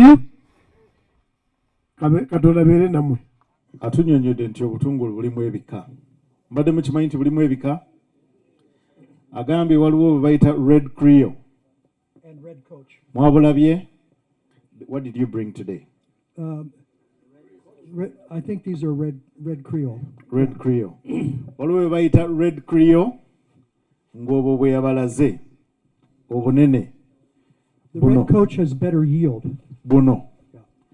Yagambye bukulira ennaku mmeka? 9 gy'emyezi emeka? Obulala babuyita red coach. Naye agamba red coach ate bwo bumera okusinga buno. It looks very much same. Era nga bufaanagana kyenkana, tewali nnyo njawukana. Naye ate buno bwe businga okubala okusinga buli obulala. Again, as for the variety you should use here, talk to your district ag officer. The soils, onions do better in a sandy soil where there's drainage. They need enough water but not too much. So if they get too much water, they don't turn out well. Agamba nti obutungulu buno bukula nnyo era bulungi mu lusenyu. Teweetaaga mazzi mangi, teweetaaga mazzi matono. N'agamba nti munoonye abalimisa bammwe ku magombolola ne ku district bababuulira ekika ky'ettaka kye mulina. The planting distance when you're transplanting, what we're using is 10 centimeters by 30 centimeters. Centimeters zibeera 10 bw'oba osengula okuva mu nursery bed okutudda mu ki? Centimeters. Ebigere ndowooza ekitaki. Centimeter muzimanyi mwali mulabye ku ruula? Centimeter 10 zagambye. Okay. As for where to find the right herbicides, again, that's a matter of where you can locate them within your area. I would talk to the district ag office as the way to find that out. But we can tell them the right one. Yeah, and again, I don't know. I'm not an agronomist. Yeah. Once you know the right one, then they now know. Exactly. So agambye nti okumanya eddagala ekkozesa eddungi era abantu ab'okubuuza be babaki abalimisa. Naye ate ne mu tawuni zammwe mubeeramu n'abantu abatunda ebintu by'ebirime. Si bwe guli munoonyanga abo abali recommended by the abalimisa. The commissioner for crop science, we can get him to write out what is needed. Omukulu agambye nti tujja kufuna kamisona ow'omutindo alabirira ebirime mu ministry ya agriculture okuwandiika eri eddagala lirisaanidde basobole oddibawa namwe mubeere nga mulimanyi. Tutegeeraganye. Ndowooza mwami Steve tumukubire mu ngalo. Commissioner Wakaba and Peter Damozungu, who's the head of the cash crops. So the two steps to reach Dubai, I can summarize. First of all, plan with assistance if you need it from your district office about the variety, the soil, and the irrigation. You will need to irrigate. The second step is aggregate. That may not be easy, but if you want to fill a container, for example, each acre will produce 15 to 25 tons. You need about 1.5 acres to fill a container. So you may need to get farmers together. I happen to know there is a farmers group up near Kapchorwa, the Sebe Organic Farmers Association with 100 members that is doing onions. So you may even want to connect to them. Agambye nti okuteekateeka okufuna amakungula amalungi n'obutungulu obuli ku mutindo weetaaga okuteekateeka ettaka n'okufuna ensigo ezisaanidde. Era n'agamba nti information eno esobola okuva ewabalimisa oba naffe tusobola okukola enteekateeka ne tujja ne tubawa obubaka buno. Naye ate era agambye nti okujjuza container ya 20 feet weetaaga eka emu n'ekitundu. Bw'obanga 40 feet container weetaaga eka emu n'ekitundu bw'obanga olimye ng'ogoberedde emitendera ate ng'osimbye ensigo entuufu. Mwami Bamwine.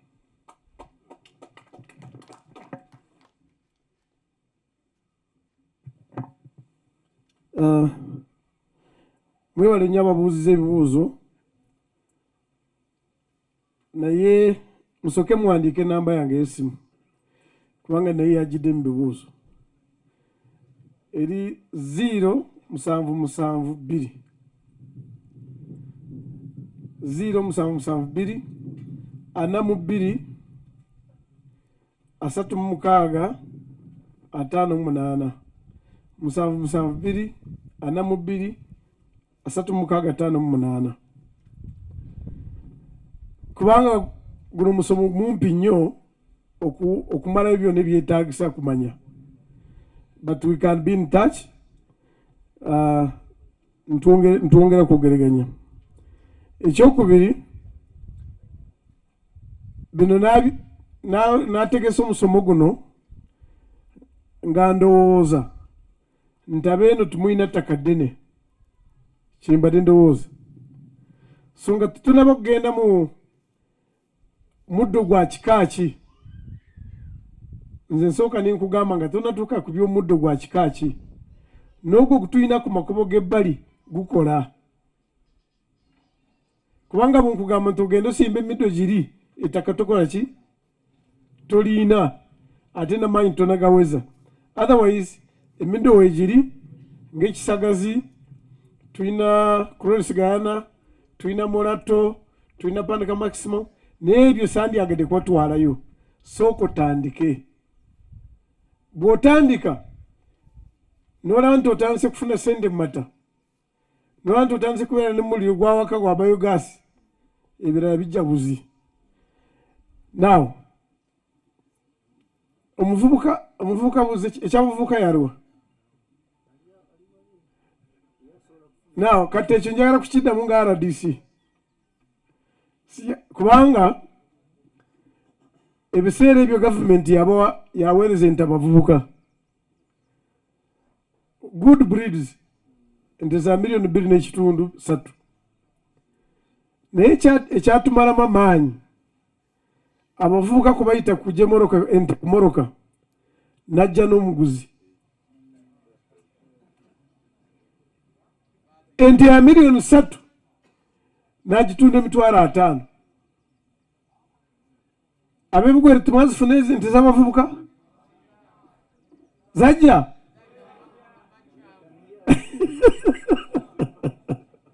So abavubuka b'ennaku zino mwetaaga obudde bungi okubategeeza nti enkulaakulana teetaaga bugubugu tiguba muliro. Oteekwa ng'oli mugumiikiriza okulunda ente n'emala emyaka 2 n'eryoka n'ezaala.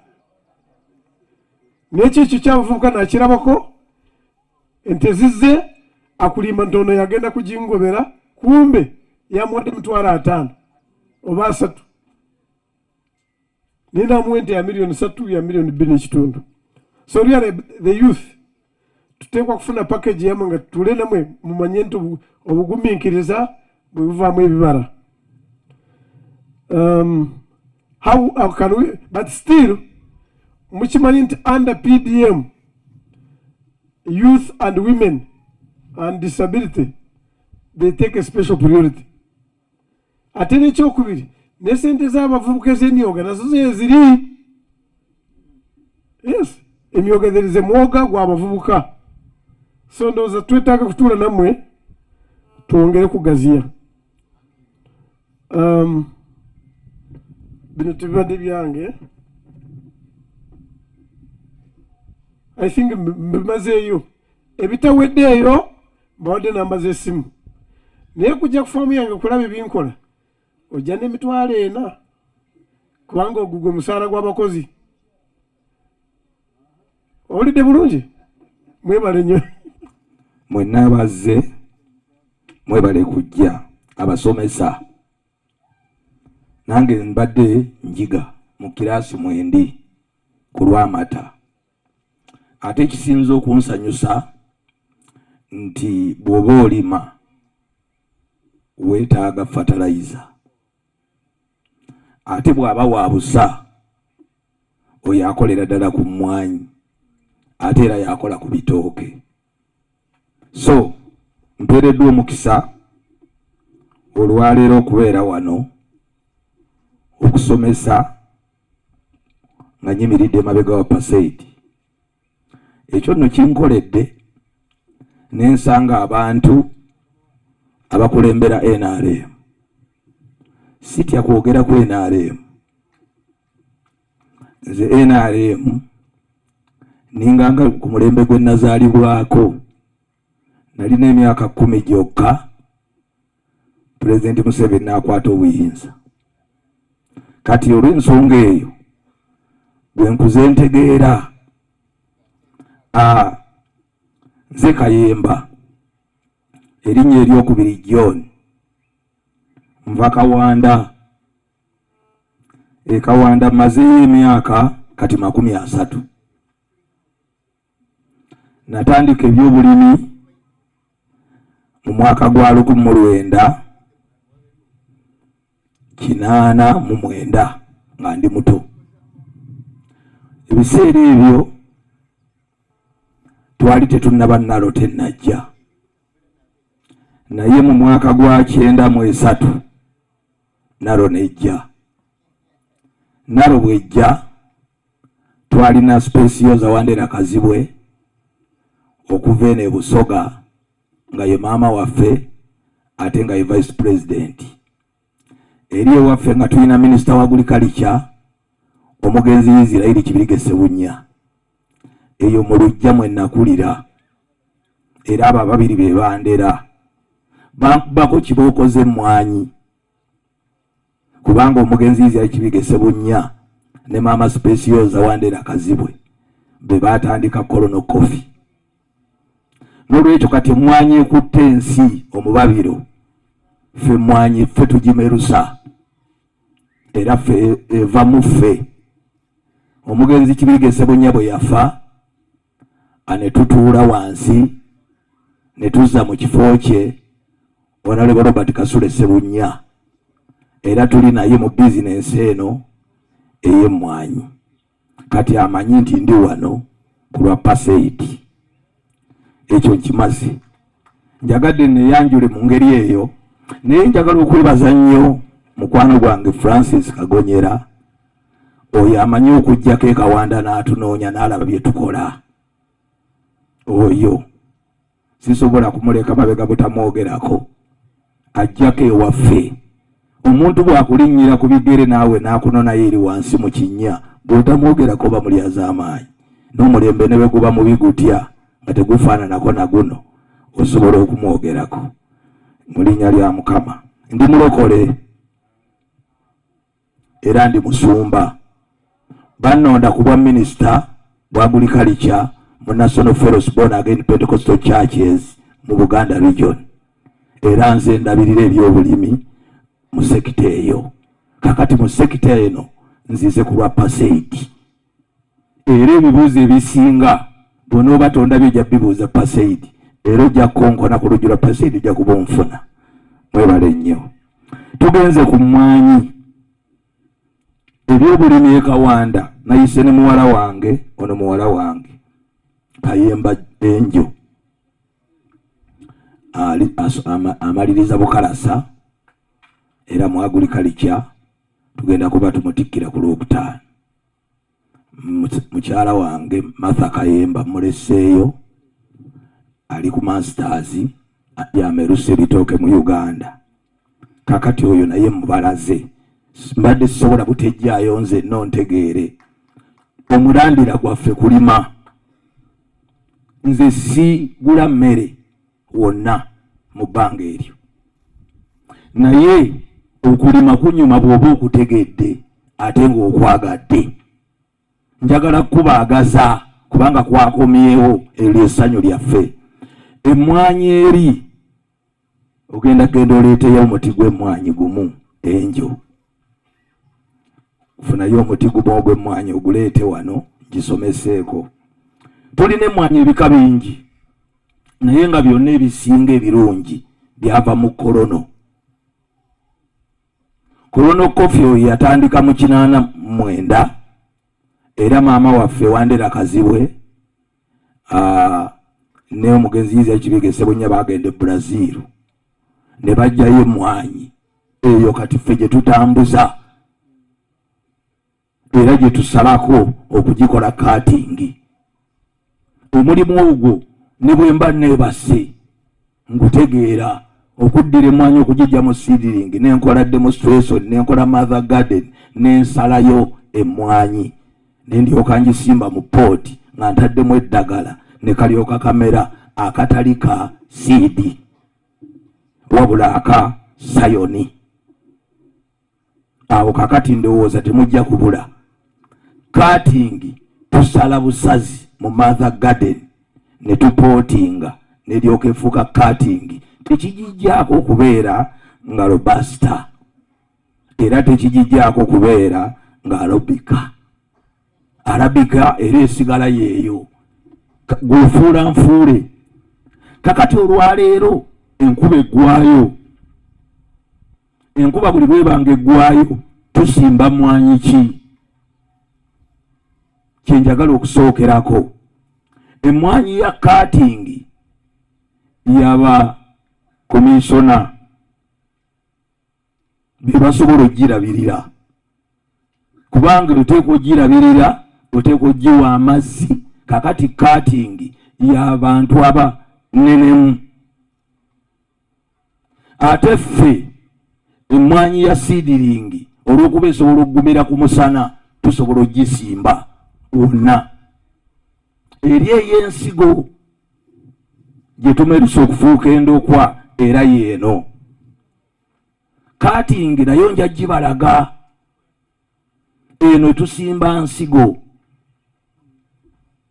gye tujjidde ddala ku Kolono Coffee. Kakati bwe tumala ogisimba mu pooti muno oba mu beedi ne wayita ennaku 6 eba etuuse ku kigera gy'emyezi 2 oba omwezi gumu kisinziira bw'oba ogirabiridde, naye omwezi gumu gukumala nasala ebbeedi okuvaayo ensigo ogiteeka mu pooti. Eyo paati esooka. Paati ey'okubiri emmwanyi eyo eteekwa okuba n'amazzi bw'oba oli mu nasala bed. Kakati amazzi bwe gaba gakuweddeko nasala bed zirekere ffe kubanga ffe Katonda yatuwa ekisa bwe tulaba ekisenyi tulaba makula. Era mbadde mpita wali ne ngamba mwana wange kuba ebifaananyi nga mpita ku mazzi gali ne ngamba nandibaddewo ne nasala bed olaba nsobola okukola emitwalo 21 buli mwaka ogw'emmwanyi ng'ate amazzi nkozesa pumps n'enzijaawo nkola emitwalo 5. Kakati awo mulina ekyobugagga obusoga. Kati kapaati ako mu nasala bed bwe mmala okumanya nti emmwanyi njijjeeyo oteekwa ogitunda ng'erina ebikoola bino 5. Emmwanyi tefuluma mu nasala bed nga kato yadde sente tuzaagala kajja kutawanya omulimi waffe. keetaaga okuba nga katuuse ku leve eno.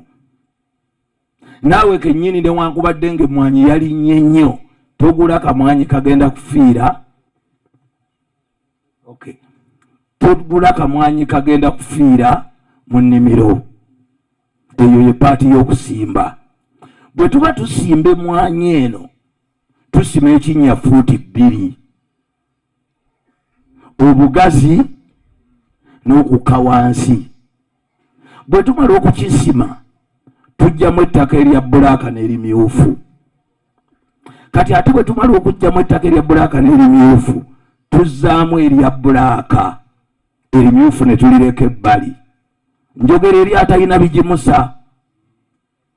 Bwe tulizzaamu erya bbulaaka, fuuti zaffe ziri 2, ate tusima wakati mu ttaka eryo ne tutuuzaawo endokwa. Omulandira gwaffe ne gusobola okutambula kubanga twafuukuulawo. Tosima busimi kinnya n'oteekayo akamwanyi we kajja, omulandira gujja kuba tegulina kye gulya. Sima ziika, ate osime osimbe. Kakati bw'oba olina ebigimusa ng'obusa, ettaka eryo litabule oziike, ekinnya kiyitewo wiikisi 2, olyoke oleete emmwanyi. Nabadde mbuuza Komisona n'agamba nti ebinnya nabisima dda, ne mugamba kati twala. Saagala enkya kumuleeminga nti emmwanyi zaagaana.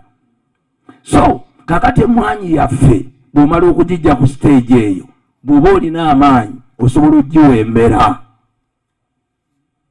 Ne bw'obeera ne eka 6, kyeyagala kikuseeza, osobola zonna oziwembera bw'oba tolina mazzi. Akasana ne katajja direct kugitta.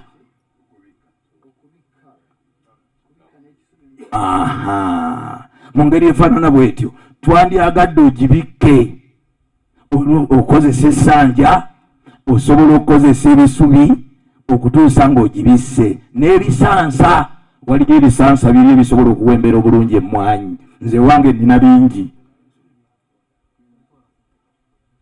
Okay. Kakati njagadde okitegere nti emmwanyi tujja girabirira era tujja gikola. Akatundu akalala, emmwanyi yaffe eno mu bbanga lyemala, kulu nnyo okulyogerako, emala bbanga ki? Emmwanyi yaffe eri gye nabagamba egy'ensala mu Mother Garden eya cutting terina nnyo njawulo mu bbanga lyemala n'emmwanyi eno. Gibeera emyezi 2 ku 3 gyokka. Kakati abantu bagamba eri eyanguwa nnyo ng'ogiwadde ebiriisa, tegenda kwanguwa nga togiwadde. Ate teyagala muddo. Emmwanyi kasita omuddo gugifuuwe beefudde. Kakati emyezi 9 emmwanyi yaffe eri ya kati ng'ogirabiridde mu kigimusa. Eri endala eyaffe eno gye nkutte mu ngalo emalira ddala omwaka 1 n'ekitundu nga togirabiridde bulungi. Bw'ogirabirira obulungi emala omwaka 1 n'emyezi 2, nayo n'eryoka ekuwa. Kati omutindo gw'emmwanyi gy'osimba mukulu nnyo. Eya cutting. Kakati omwaka 1 n'emyezi 2 eyaffe eya siringi ey'ensigo ng'olabiridde bulungi. N'olwekyo mbadde njagala kumaliriza nga mbalaga engeri bwe tuyinza okugiteekako ebigimusa. Ndowooza ke kapaati ako. Kwata wano. Mami Kayemba nga tonnaba kulaga bigimusa. Njawula ntya eya cutting ne kweri endala? Eya cutting ye mmwanyi gye ŋŋenda mu Mother Garden yange n'ensala y'akati mu Mother Garden. Mother Garden eri sigikkiriza kubala, yo ngisalira, ereeta buleesi sayoni. Sayoni bwe buti buno obuloka, so ne ku mmwanyi zammwe okwo bujja bungi. Kati ate ffe bwe tuba tugikuziza tugamba bugjeeko, ate togira tobusika busisi, kozesa makansi osale ensale mwanyi yafoleke gikosa naye nga bwe bayita katingi oteeka muki mu kaveera kaffe ne pawuda waffe lyeddagala n'omusenyu ne tumikisinga nga bwe tuyinza okukolera emmwanyi ng'olina nasala ebbeeti ebyo tubyetaaga kubanga ffe ababikola weetuli gw'ojja kugenda bugenzi mu paseidi ng'okola oda ng'emmwanyi ozifuna nga bw'ozeetaaga mu bungi. Tuteekako tuki ekigimusa? Ekigimusa njagadde oteeke eno wansi oyuzeeko akaveera. Emmwanyi bwe tumala ogisimba mu kinnya kiri ekya fuuti zaffe ekinnya okijjuza ettaka tolekaawo kinnya mu kinnya kubanga bwona olekawo ekinnya mu kinnya yiriza wansi enfuufu ereme kufuumuuka amazzi ne galegama emmwanyi yaffe ejja kufa. Tukanyiga bwe tuti ekituleetera okukanyiga okukateekamu nti omusana gusobola okwaka ne kaddamu ne kakwata mulandira ne gutatambula naye bwe nkanyiga bwe nti n'ensima ekinnya n'enteeka mu ttaka enkuba ne bweba tetonye ku olwo tekeekwata omulandira gusigala gutambula. Sembera wali obalage kitegeerekese bannange tukanyiga tukaleka nga kagumu kubanga waliwo ezijja nga sinfukirire kati bw'okanyiga n'osima ekinnya mu kinnya kubanga ekinnya kyaffe twakiziise ne bulaka soiro ne tumikisinga ne maniwa kiri kyobadde ombuuza maniwa tumumikisinga ne bulaka soiro kakati emmwanyi egenda okutandika okutambuza emirandira olwedde ng'erina kyerya egenda kudduka emisinde mingi mu ngeri efaanana bwetyo. Omutindo bwe mbadde njagala okulaga emmwanyi ng'ekuze kyewasimba kikulu nnyo obutakuwa kaweke katono. Bw'obanga wasimba emmwanyi gye wakuula ku mmwanyi za neiba y'ensonga lwaki tekuwa mpeke kubanga tomanyi kye yasimba. Kakati bw'onoonya emmwanyi nze emmwanyi ngigoberera fakiti bakomisona bazze nyanise n'okwanika nembalaga nti emmwanyi eno gye nkola mu kino ne ŋŋenda mu Maka Garden ne mmanya ekika ky'emmwanyi kyensala kati nze omulimu gwe kusimba paati eno endala ey'okukola kase eyo si yange yammwe abaagala okugenda mu kase bwe muba weemuli tewali mutawaana. N'olwekyo emmwanyi yaffe twagala ogikuuma. Abantu bangi bagaba emmwanyi naye era nze mbakyalenjinga naziraba nga bazigaba n'abakulu nga bazoogerera nga bagamba twagaba emmwanyi mu nadizi naye ng'otiti zaafa Kawanda neŋŋamba emmwanyi zitaava Kawanda bazikolerawa kubanga ffe batandisewo emmwanyi eyo ffe tubatuufu boggaba endokwa n'olw'ensonga eyo kati bw'oba oyina emmwanyi ewa nabadde mawogola ewa mukwano gwammwe mukyala omubaka w'e Mawogola nabadde n'akati omuzindaalo ne bamwaniriza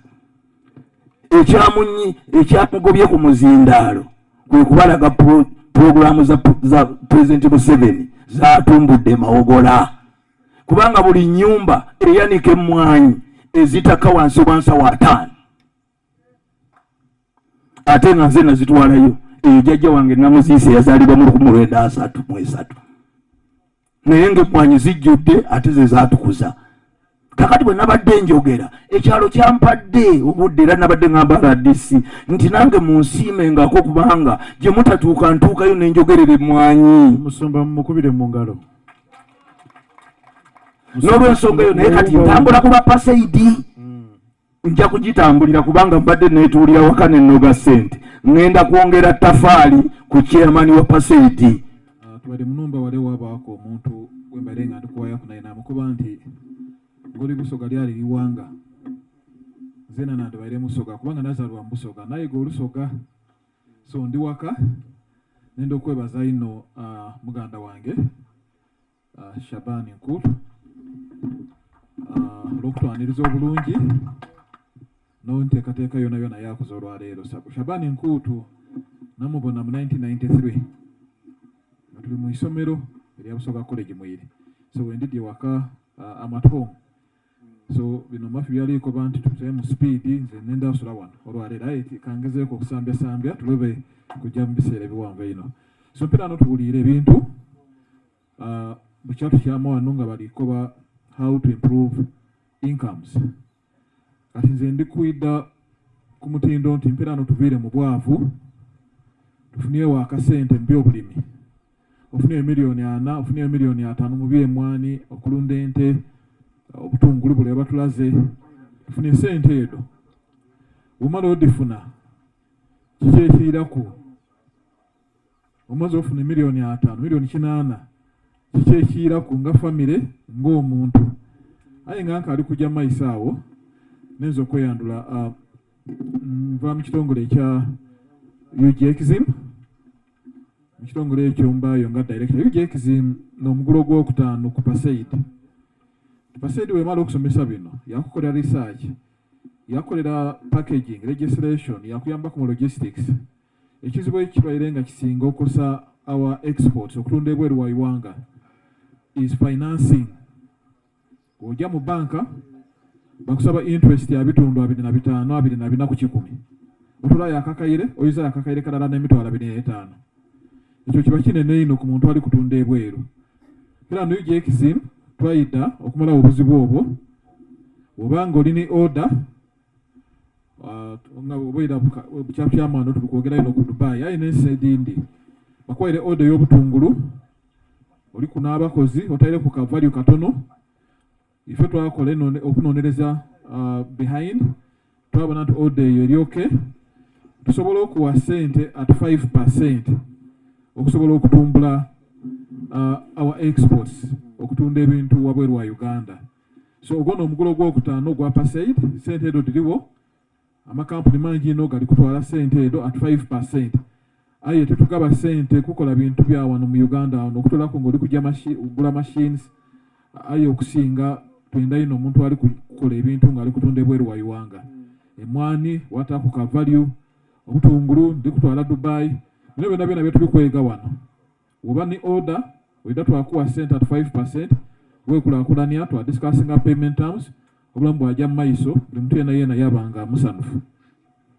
Mwinda kunsaasira muku nti mpera no ndakutaamuku some little English ndagezaako to make it easy. So waliwo ekintu kyetweta investment decision. Ofunye sente, aye what are you going to invest in? Where are you going to put that money?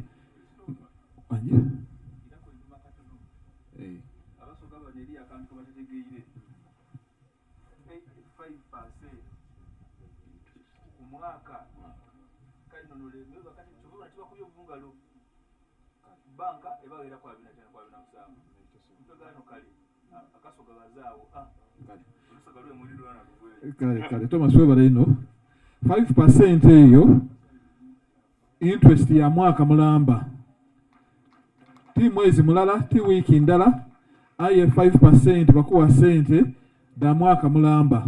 Utukuwa akalamba aka $1 otamu emitwalo 5, ife wajja yoja wabala sente watuta musaada twajja maiso wena wajja maiso. Okay, Thomas webale ino akantu ako. So perano twenda okutegera what is an investment decision. Investment planning is a very important part of the investment planning. It involves understanding your current financial preparedness, and then you identify your future financial goals and developing a plan to achieve them. Ndigezaako okutuma because obule butugemye. So the rule is simple, okay, for the investment planning. Wofuna nusu 10, obanga oli kujja kukola investment planning, gemaku ebitundu 50 ku nusu 10, tola ku nusu 5, gemale ebintu byoyenda mu bulamu needs, okay, food, medicine, what, education, ofuna ennusu 10 5 gagye mu bintu ebyo. Twabaawo n'ebintu bye tuyita wants. A need is different from a want. Wakoba nti nenda kujja salamviiri kugula ku mukyala mugulire gomesi it's a want. Osobola okubawo nga tokikoze. Eyo yaba want. What a 30% in want. Pera no bino ebitundu ennusu 12 agasigayirewo. Wakita mu kintu kye tuyita saving and investment. Wadita kumbali ng'oli kweteekerateekera ebitundu bye by'omu maaso ebiri kwita. Edde ennusu abiri toyikirizibwa agagemako gate kumbali otandika okulowooza kiki kyenenda okola mu nnusu 12 gyendi kuta kumbali nga ndikola emirimu gyange.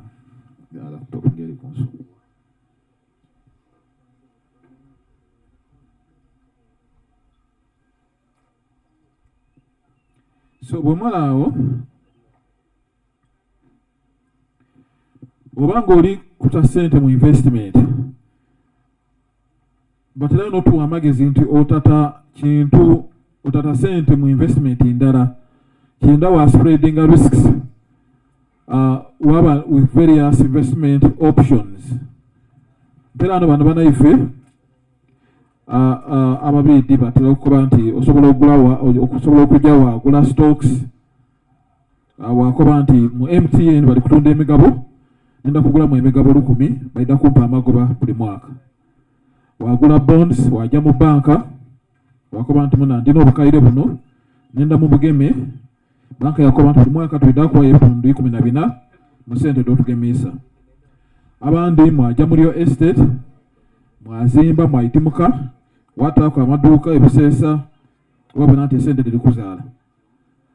Abandi mwagula zaabu osobola okujja wagula license oba wagula zaabu awere watereka kubanga zaabu anina ebbeeyi.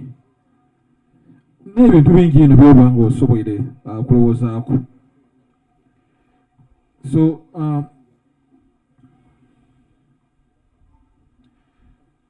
sente ife wano abali wano mafia baire nga alitubuuza bwatubittu nagira okubona nga abantu abasinga obungi bano balimi bano ba businessmen bano balunzi ekintu ekyo kirungi ino kubanga we are talking to the right community. So I assume nti sente dolina diba mu bintu ebyo ebyobulunzi olimi obutungulu olimi emwani nga batusomesiza olwaleero kweganga oli kujja mu direction eyo nga batukobeera ekyalo kire ekisobola okuwandika ensoma 50 ed'emwani. So omala okufuna sente edo wadita mu bintu bire byenkobye aye ng'okali kuditamu olina okukola ekintu kyetweta assessment. Topapa osooka wa planninga you make an assessment. You sleep and think and assess what you are seeing and ask yourself the right questions. Ekintu kino kyendi kubona n'ekyo oba ndi kwerimba sente zange dida kufa osobola n'okufuna financial advisor yaida yakugema mbuuku. Ekintu kino kyandawulo osobola okujja omuntu yebeeta finance planner oyaba wandawulo ku finance advisor. Financial advisor n'omuntu aida okuadvise on assets on how to invest.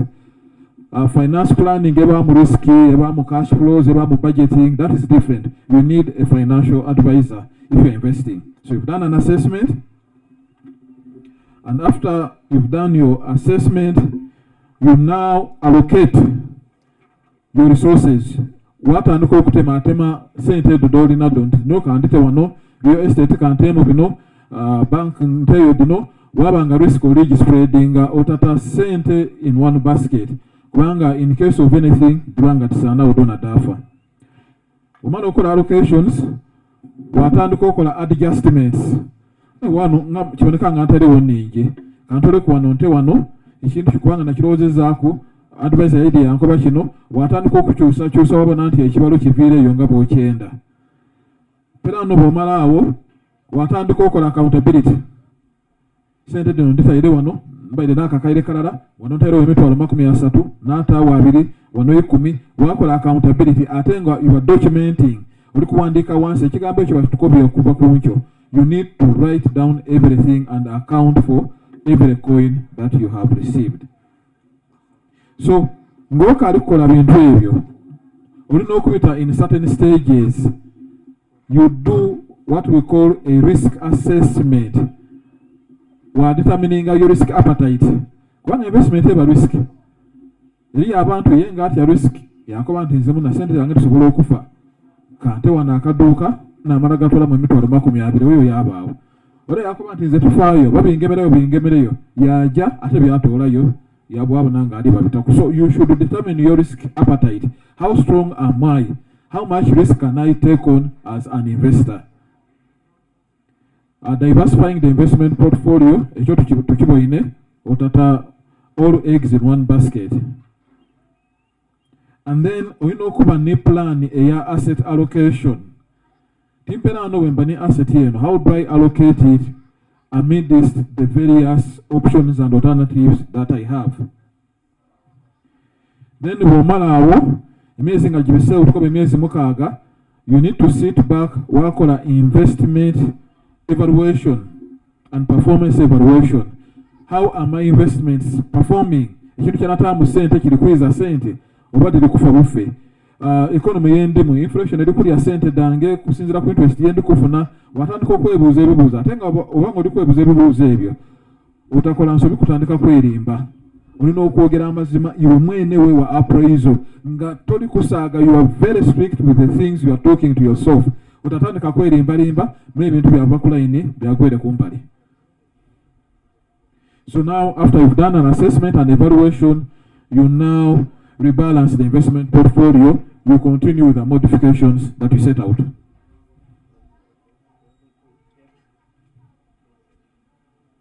So ebyo byonna nga biweire olikola ebintu ebyo oyenda mu kwakola akantu ketweta ka budget. Wakola budget, wakola embalirira eidde okulaga enfuna ensaasaanya, then ekisembayo wategera nti ndi mu magoba oba ndi mu loosi. Obanga olikola budget otatumbiza ino income, otakoba nti ndafuna $1,000,000 era wakola budgeting oli kusinzira ku income ya $1,000,000. No, okendeza wakoba nti no kankole $7,000,000. Ate nga oli kubala expense obalira waigulu otabalira wansi no kubanga oyenda kufuna ekifaananyi ky'oli kulowoozaako. So mpera no obanga you've not underestimated your expense and overstated income, kikuwa ekifaananyi and a fallback position. So budget erina okuba ng'etambulira mu space eyo. So nenda okomaawo ku investment decision. Tugema akantu kano kebeeta family business. Abairugafu tutyaine ekintu kyebeeta family business. Olw'olukoba family business tonkobera ndi wano Katonda yampa nasomesa abaana omwana yasomera mwiri olutemasi LC5 weka muli member of parliament onoti olowundi RDC. So wasaasaanya energy ya family basobola okukola emirimu egyo aye taawuuka ekintu kyebeeta family business. Abayindi we batukubira omuyindi aba ni generations isatu mu business kabe ngaakuba ngaito ng'adukuba idagala aba n'omukaire emyaka 8 waba omutabane we emyaka gyange waba onakaana kana akato nga bona bali kumerukira mu business omwo. So olina okutaawo family business nti ekintu ekibaawo business yo ewakolera ino ejja mu maiso business ndirobe kufa. Mpulire muno abantu ole yakoba nti nze ndi mulunzi wa nkoko aye ng'ozira succession plan for that poultry farm wojja enkoko ndisobola okugolola. Mboyina abantu bangi ino abandi bandi ku lusegere ino my relatives muzeeyi yaleka omusiri gwa tea estate yaleka ente yaleka amayumba bali kutunda otuse bali kwempewo ki abaana tewabata mu bintu ebyo kwega kukola mirimu egyo. Ole yaba n'ekyuma ekya bando ekyuma ekya kasooli nga tatairemu mwana mutawana gwaida wagolola family yatyama tiriko ba family n'ey'abaana kojja yaida olini tractor ko kyali kusala otakulanga na iro lupanka lw'egaali gatandika okusala omusaada agire nga alini tractor. Ebintu byatandikiraawo ebiririra kutandika kuyita musota ebintu byajja bityo mu biboine kyendikoba mu kiboine mirundi mingi ino. So you need to start a family business.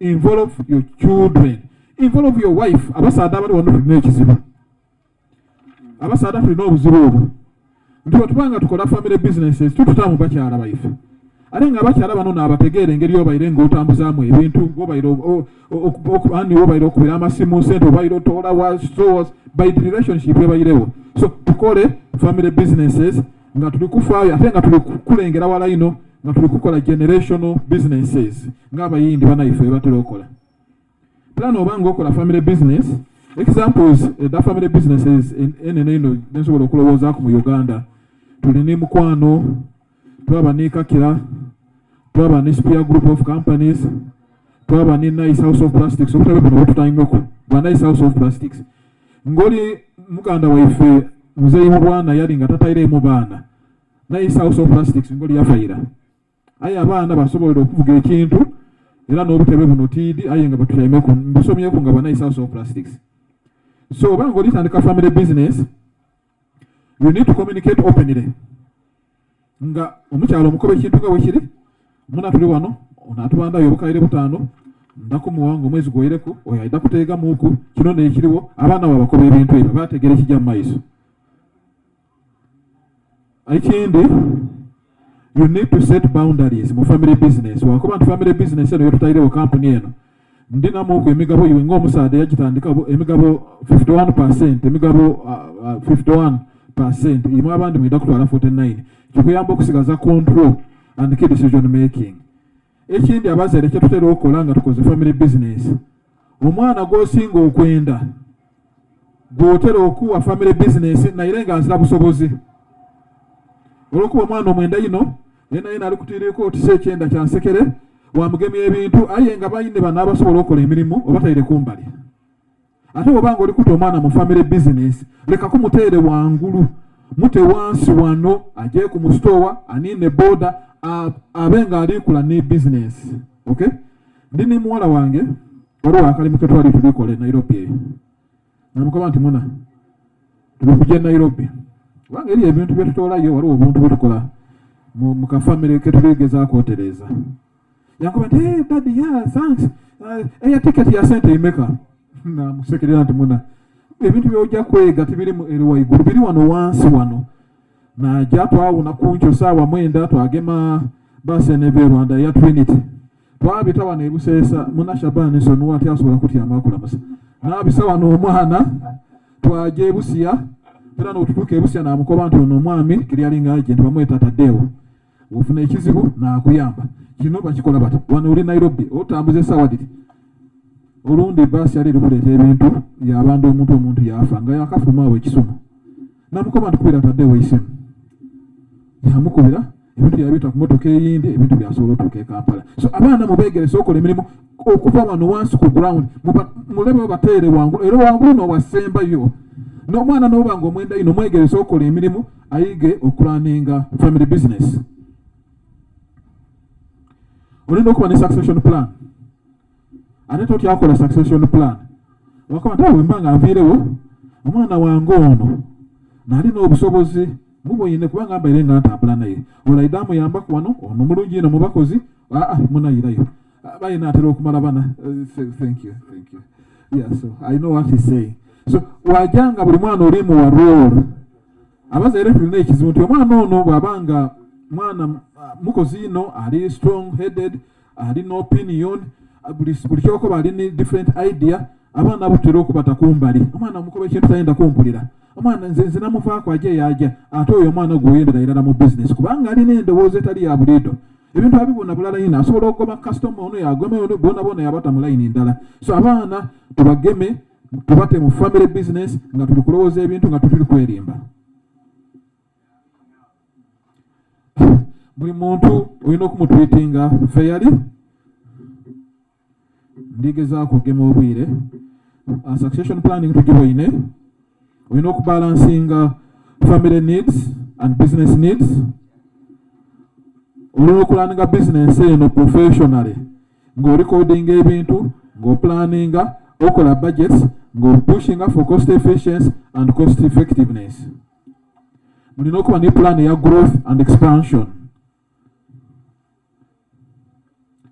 So wabaawo ku obuzibu certain challenges in family business mutera okubamu ku conflicts olundi mubamu divorce omukyala yagolola omwami yagolola bakyala kibatera okutabuka ino bwe mbanga afune omukazi owundi ebitera okuba mu family business era bidiyita ino.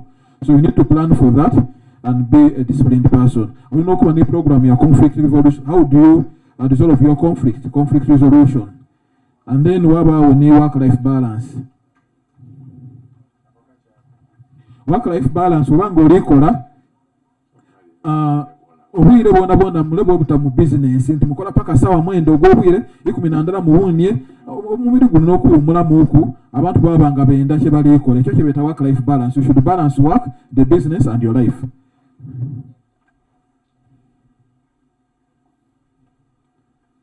So research has it that 74% of the family businesses are successful and 24% of the global businesses are family businesses. In Uganda, family businesses they are gaining. If more employment sector, we are finding it difficult to identify talent. Kwangu ida umwana wa mulimu amukuba nti mwana ndikusasula akakaire kalala mwana yaida yakola aba yakatandika okola mukaire amukuba nti mwana yovayo ida wanoze ndaku obukaire bubiri. So family businesses are gaining mudite mu program. Mu Luzungu, that word called learn, the verb called learn, bojako elo esooka osigazaaki muliba tendeka balungi muliba bojako elo osigazaaki kitegeeza nti tosobola kufuna earning nga tolaanize toyize.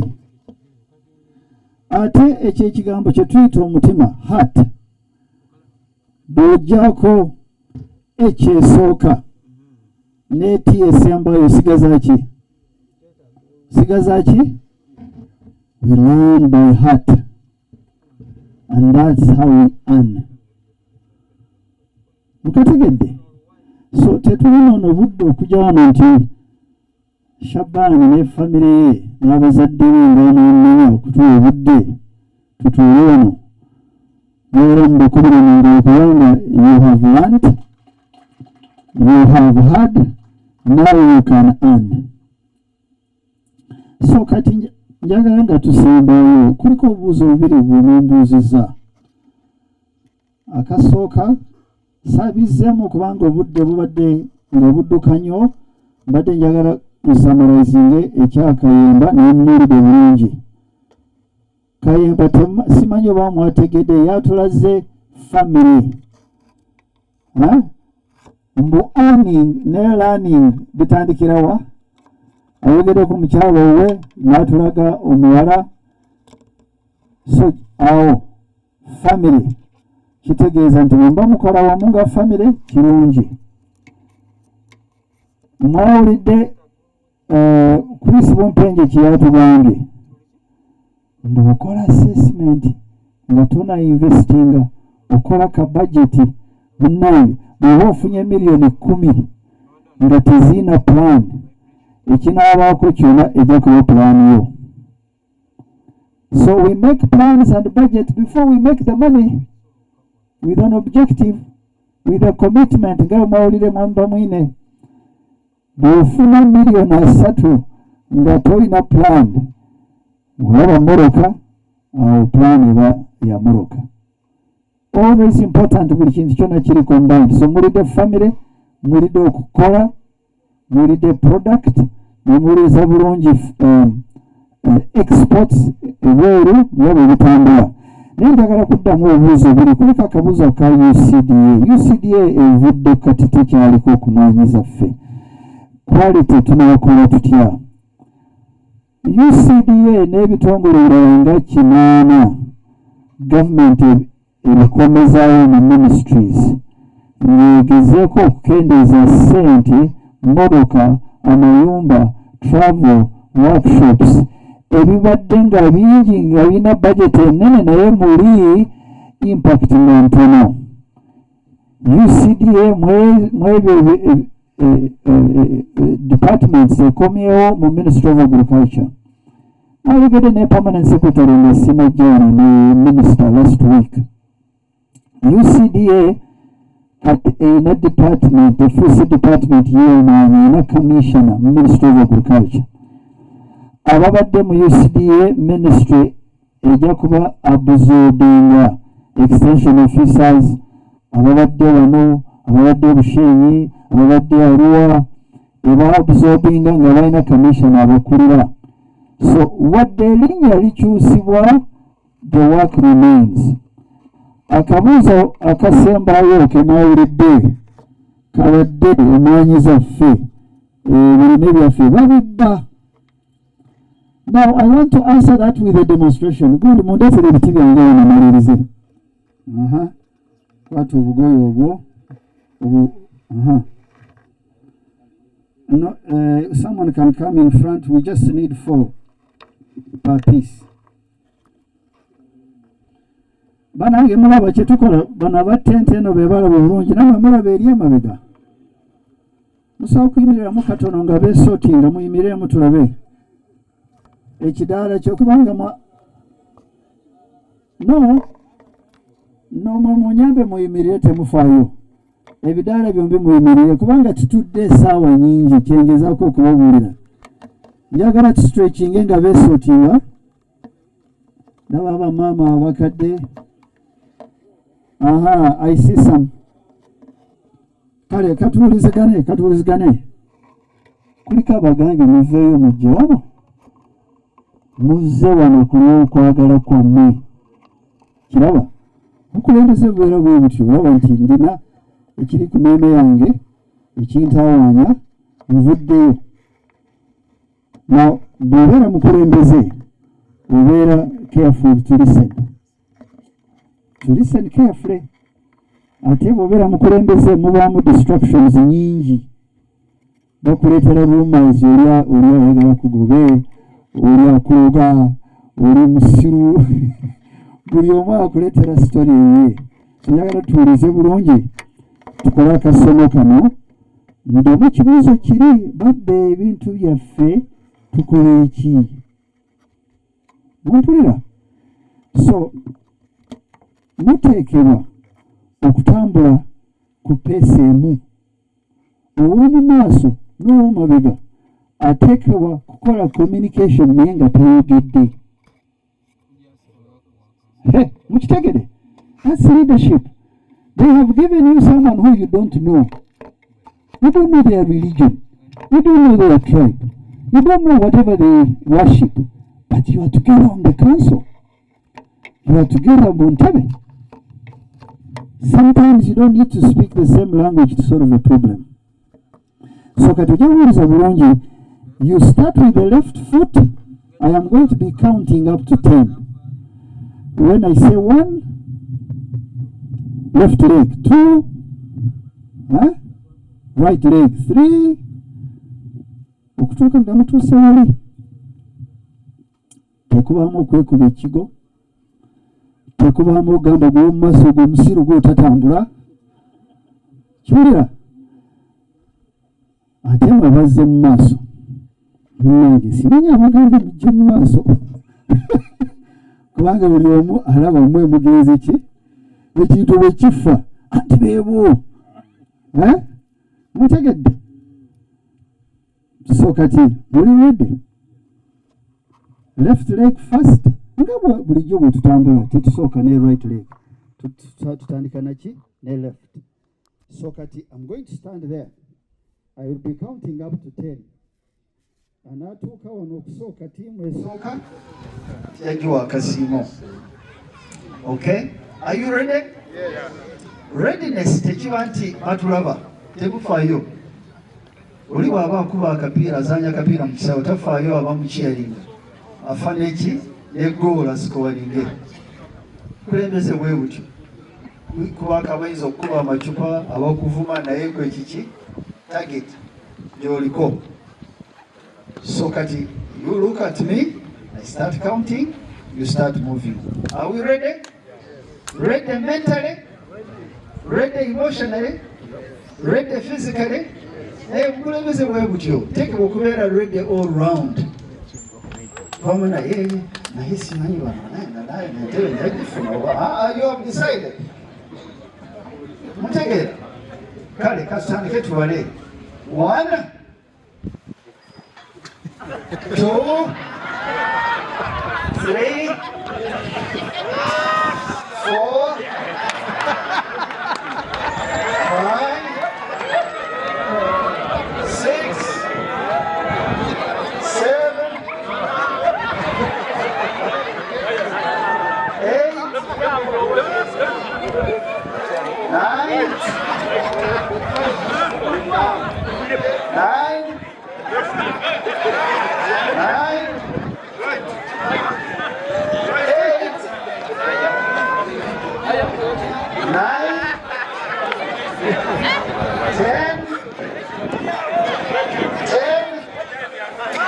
The moment you start to have divisions here, you have lost the objective. The moment you have divisions in between these teams, it means ababbe mwanyi zaffe ekiro. Ababbe emmere yaffe tubamanyi naye tetujja kuboogera kubanga bantu baffe. Do you understand? Because you cannot get people from Iceland to come and protect our coffee here in Busesa. You cannot even get President Museveni with all his power and army and to say, we have a security problem in Busesa. He will say, where are the people of Busesa? Where are the people to work with here? You cannot say, munange twandikoze naye abo, when you are on the same team. So the first lesson in leadership, katingenze mu luzungu, I hope you understand me, right? The first thing in leadership is called restraint. Restrain yourself. You are not alone. You have people you have to work with, however disagreeable they are. Especially if you are in front, it is you who takes a lot of responsibility, because if you communicate poorly, the people behind will run into problems.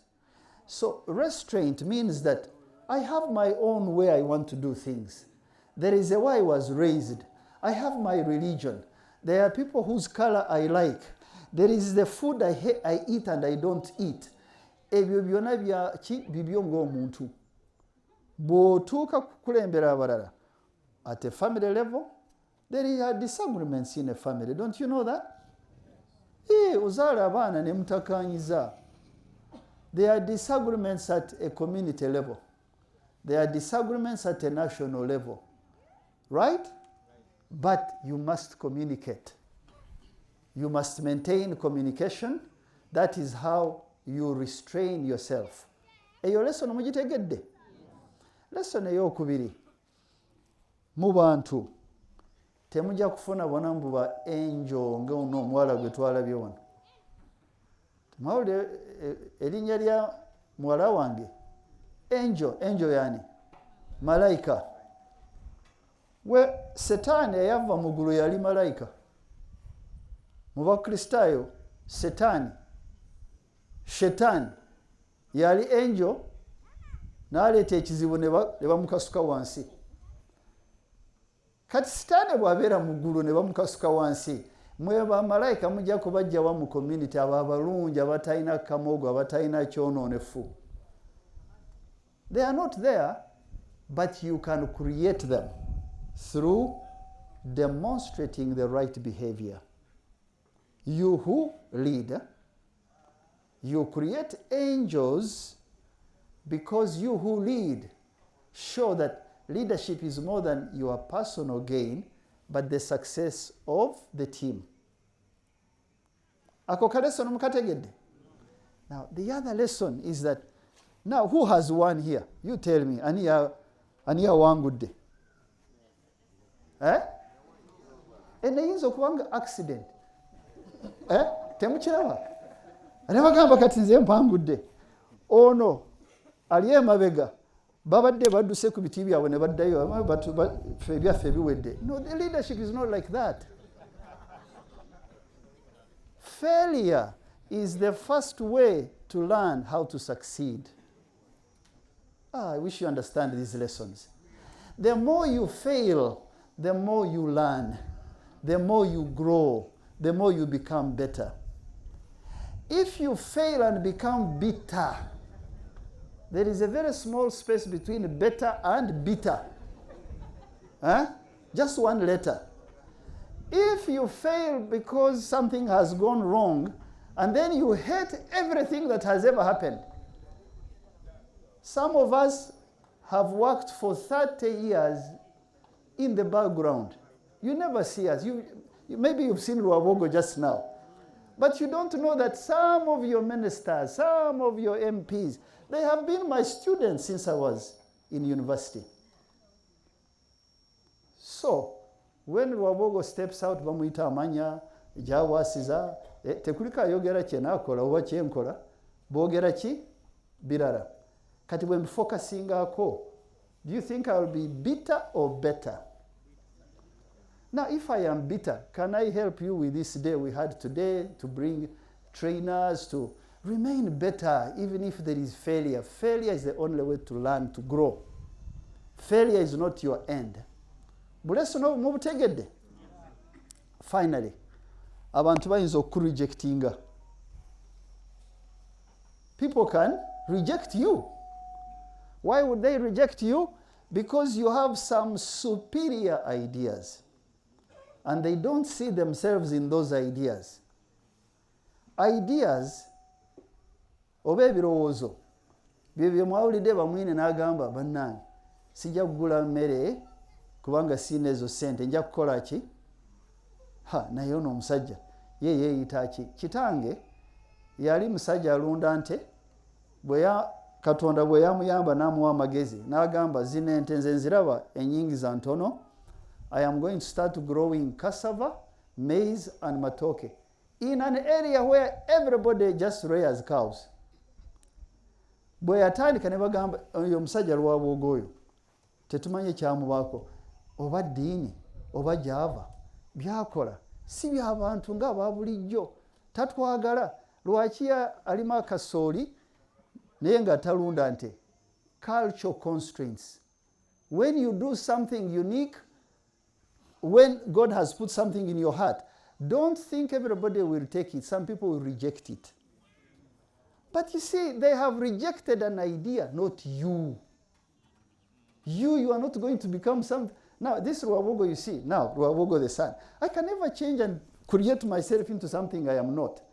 You can hate my idea, but further down the road, if you demonstrate that this idea might be qualitatively better, people will come along.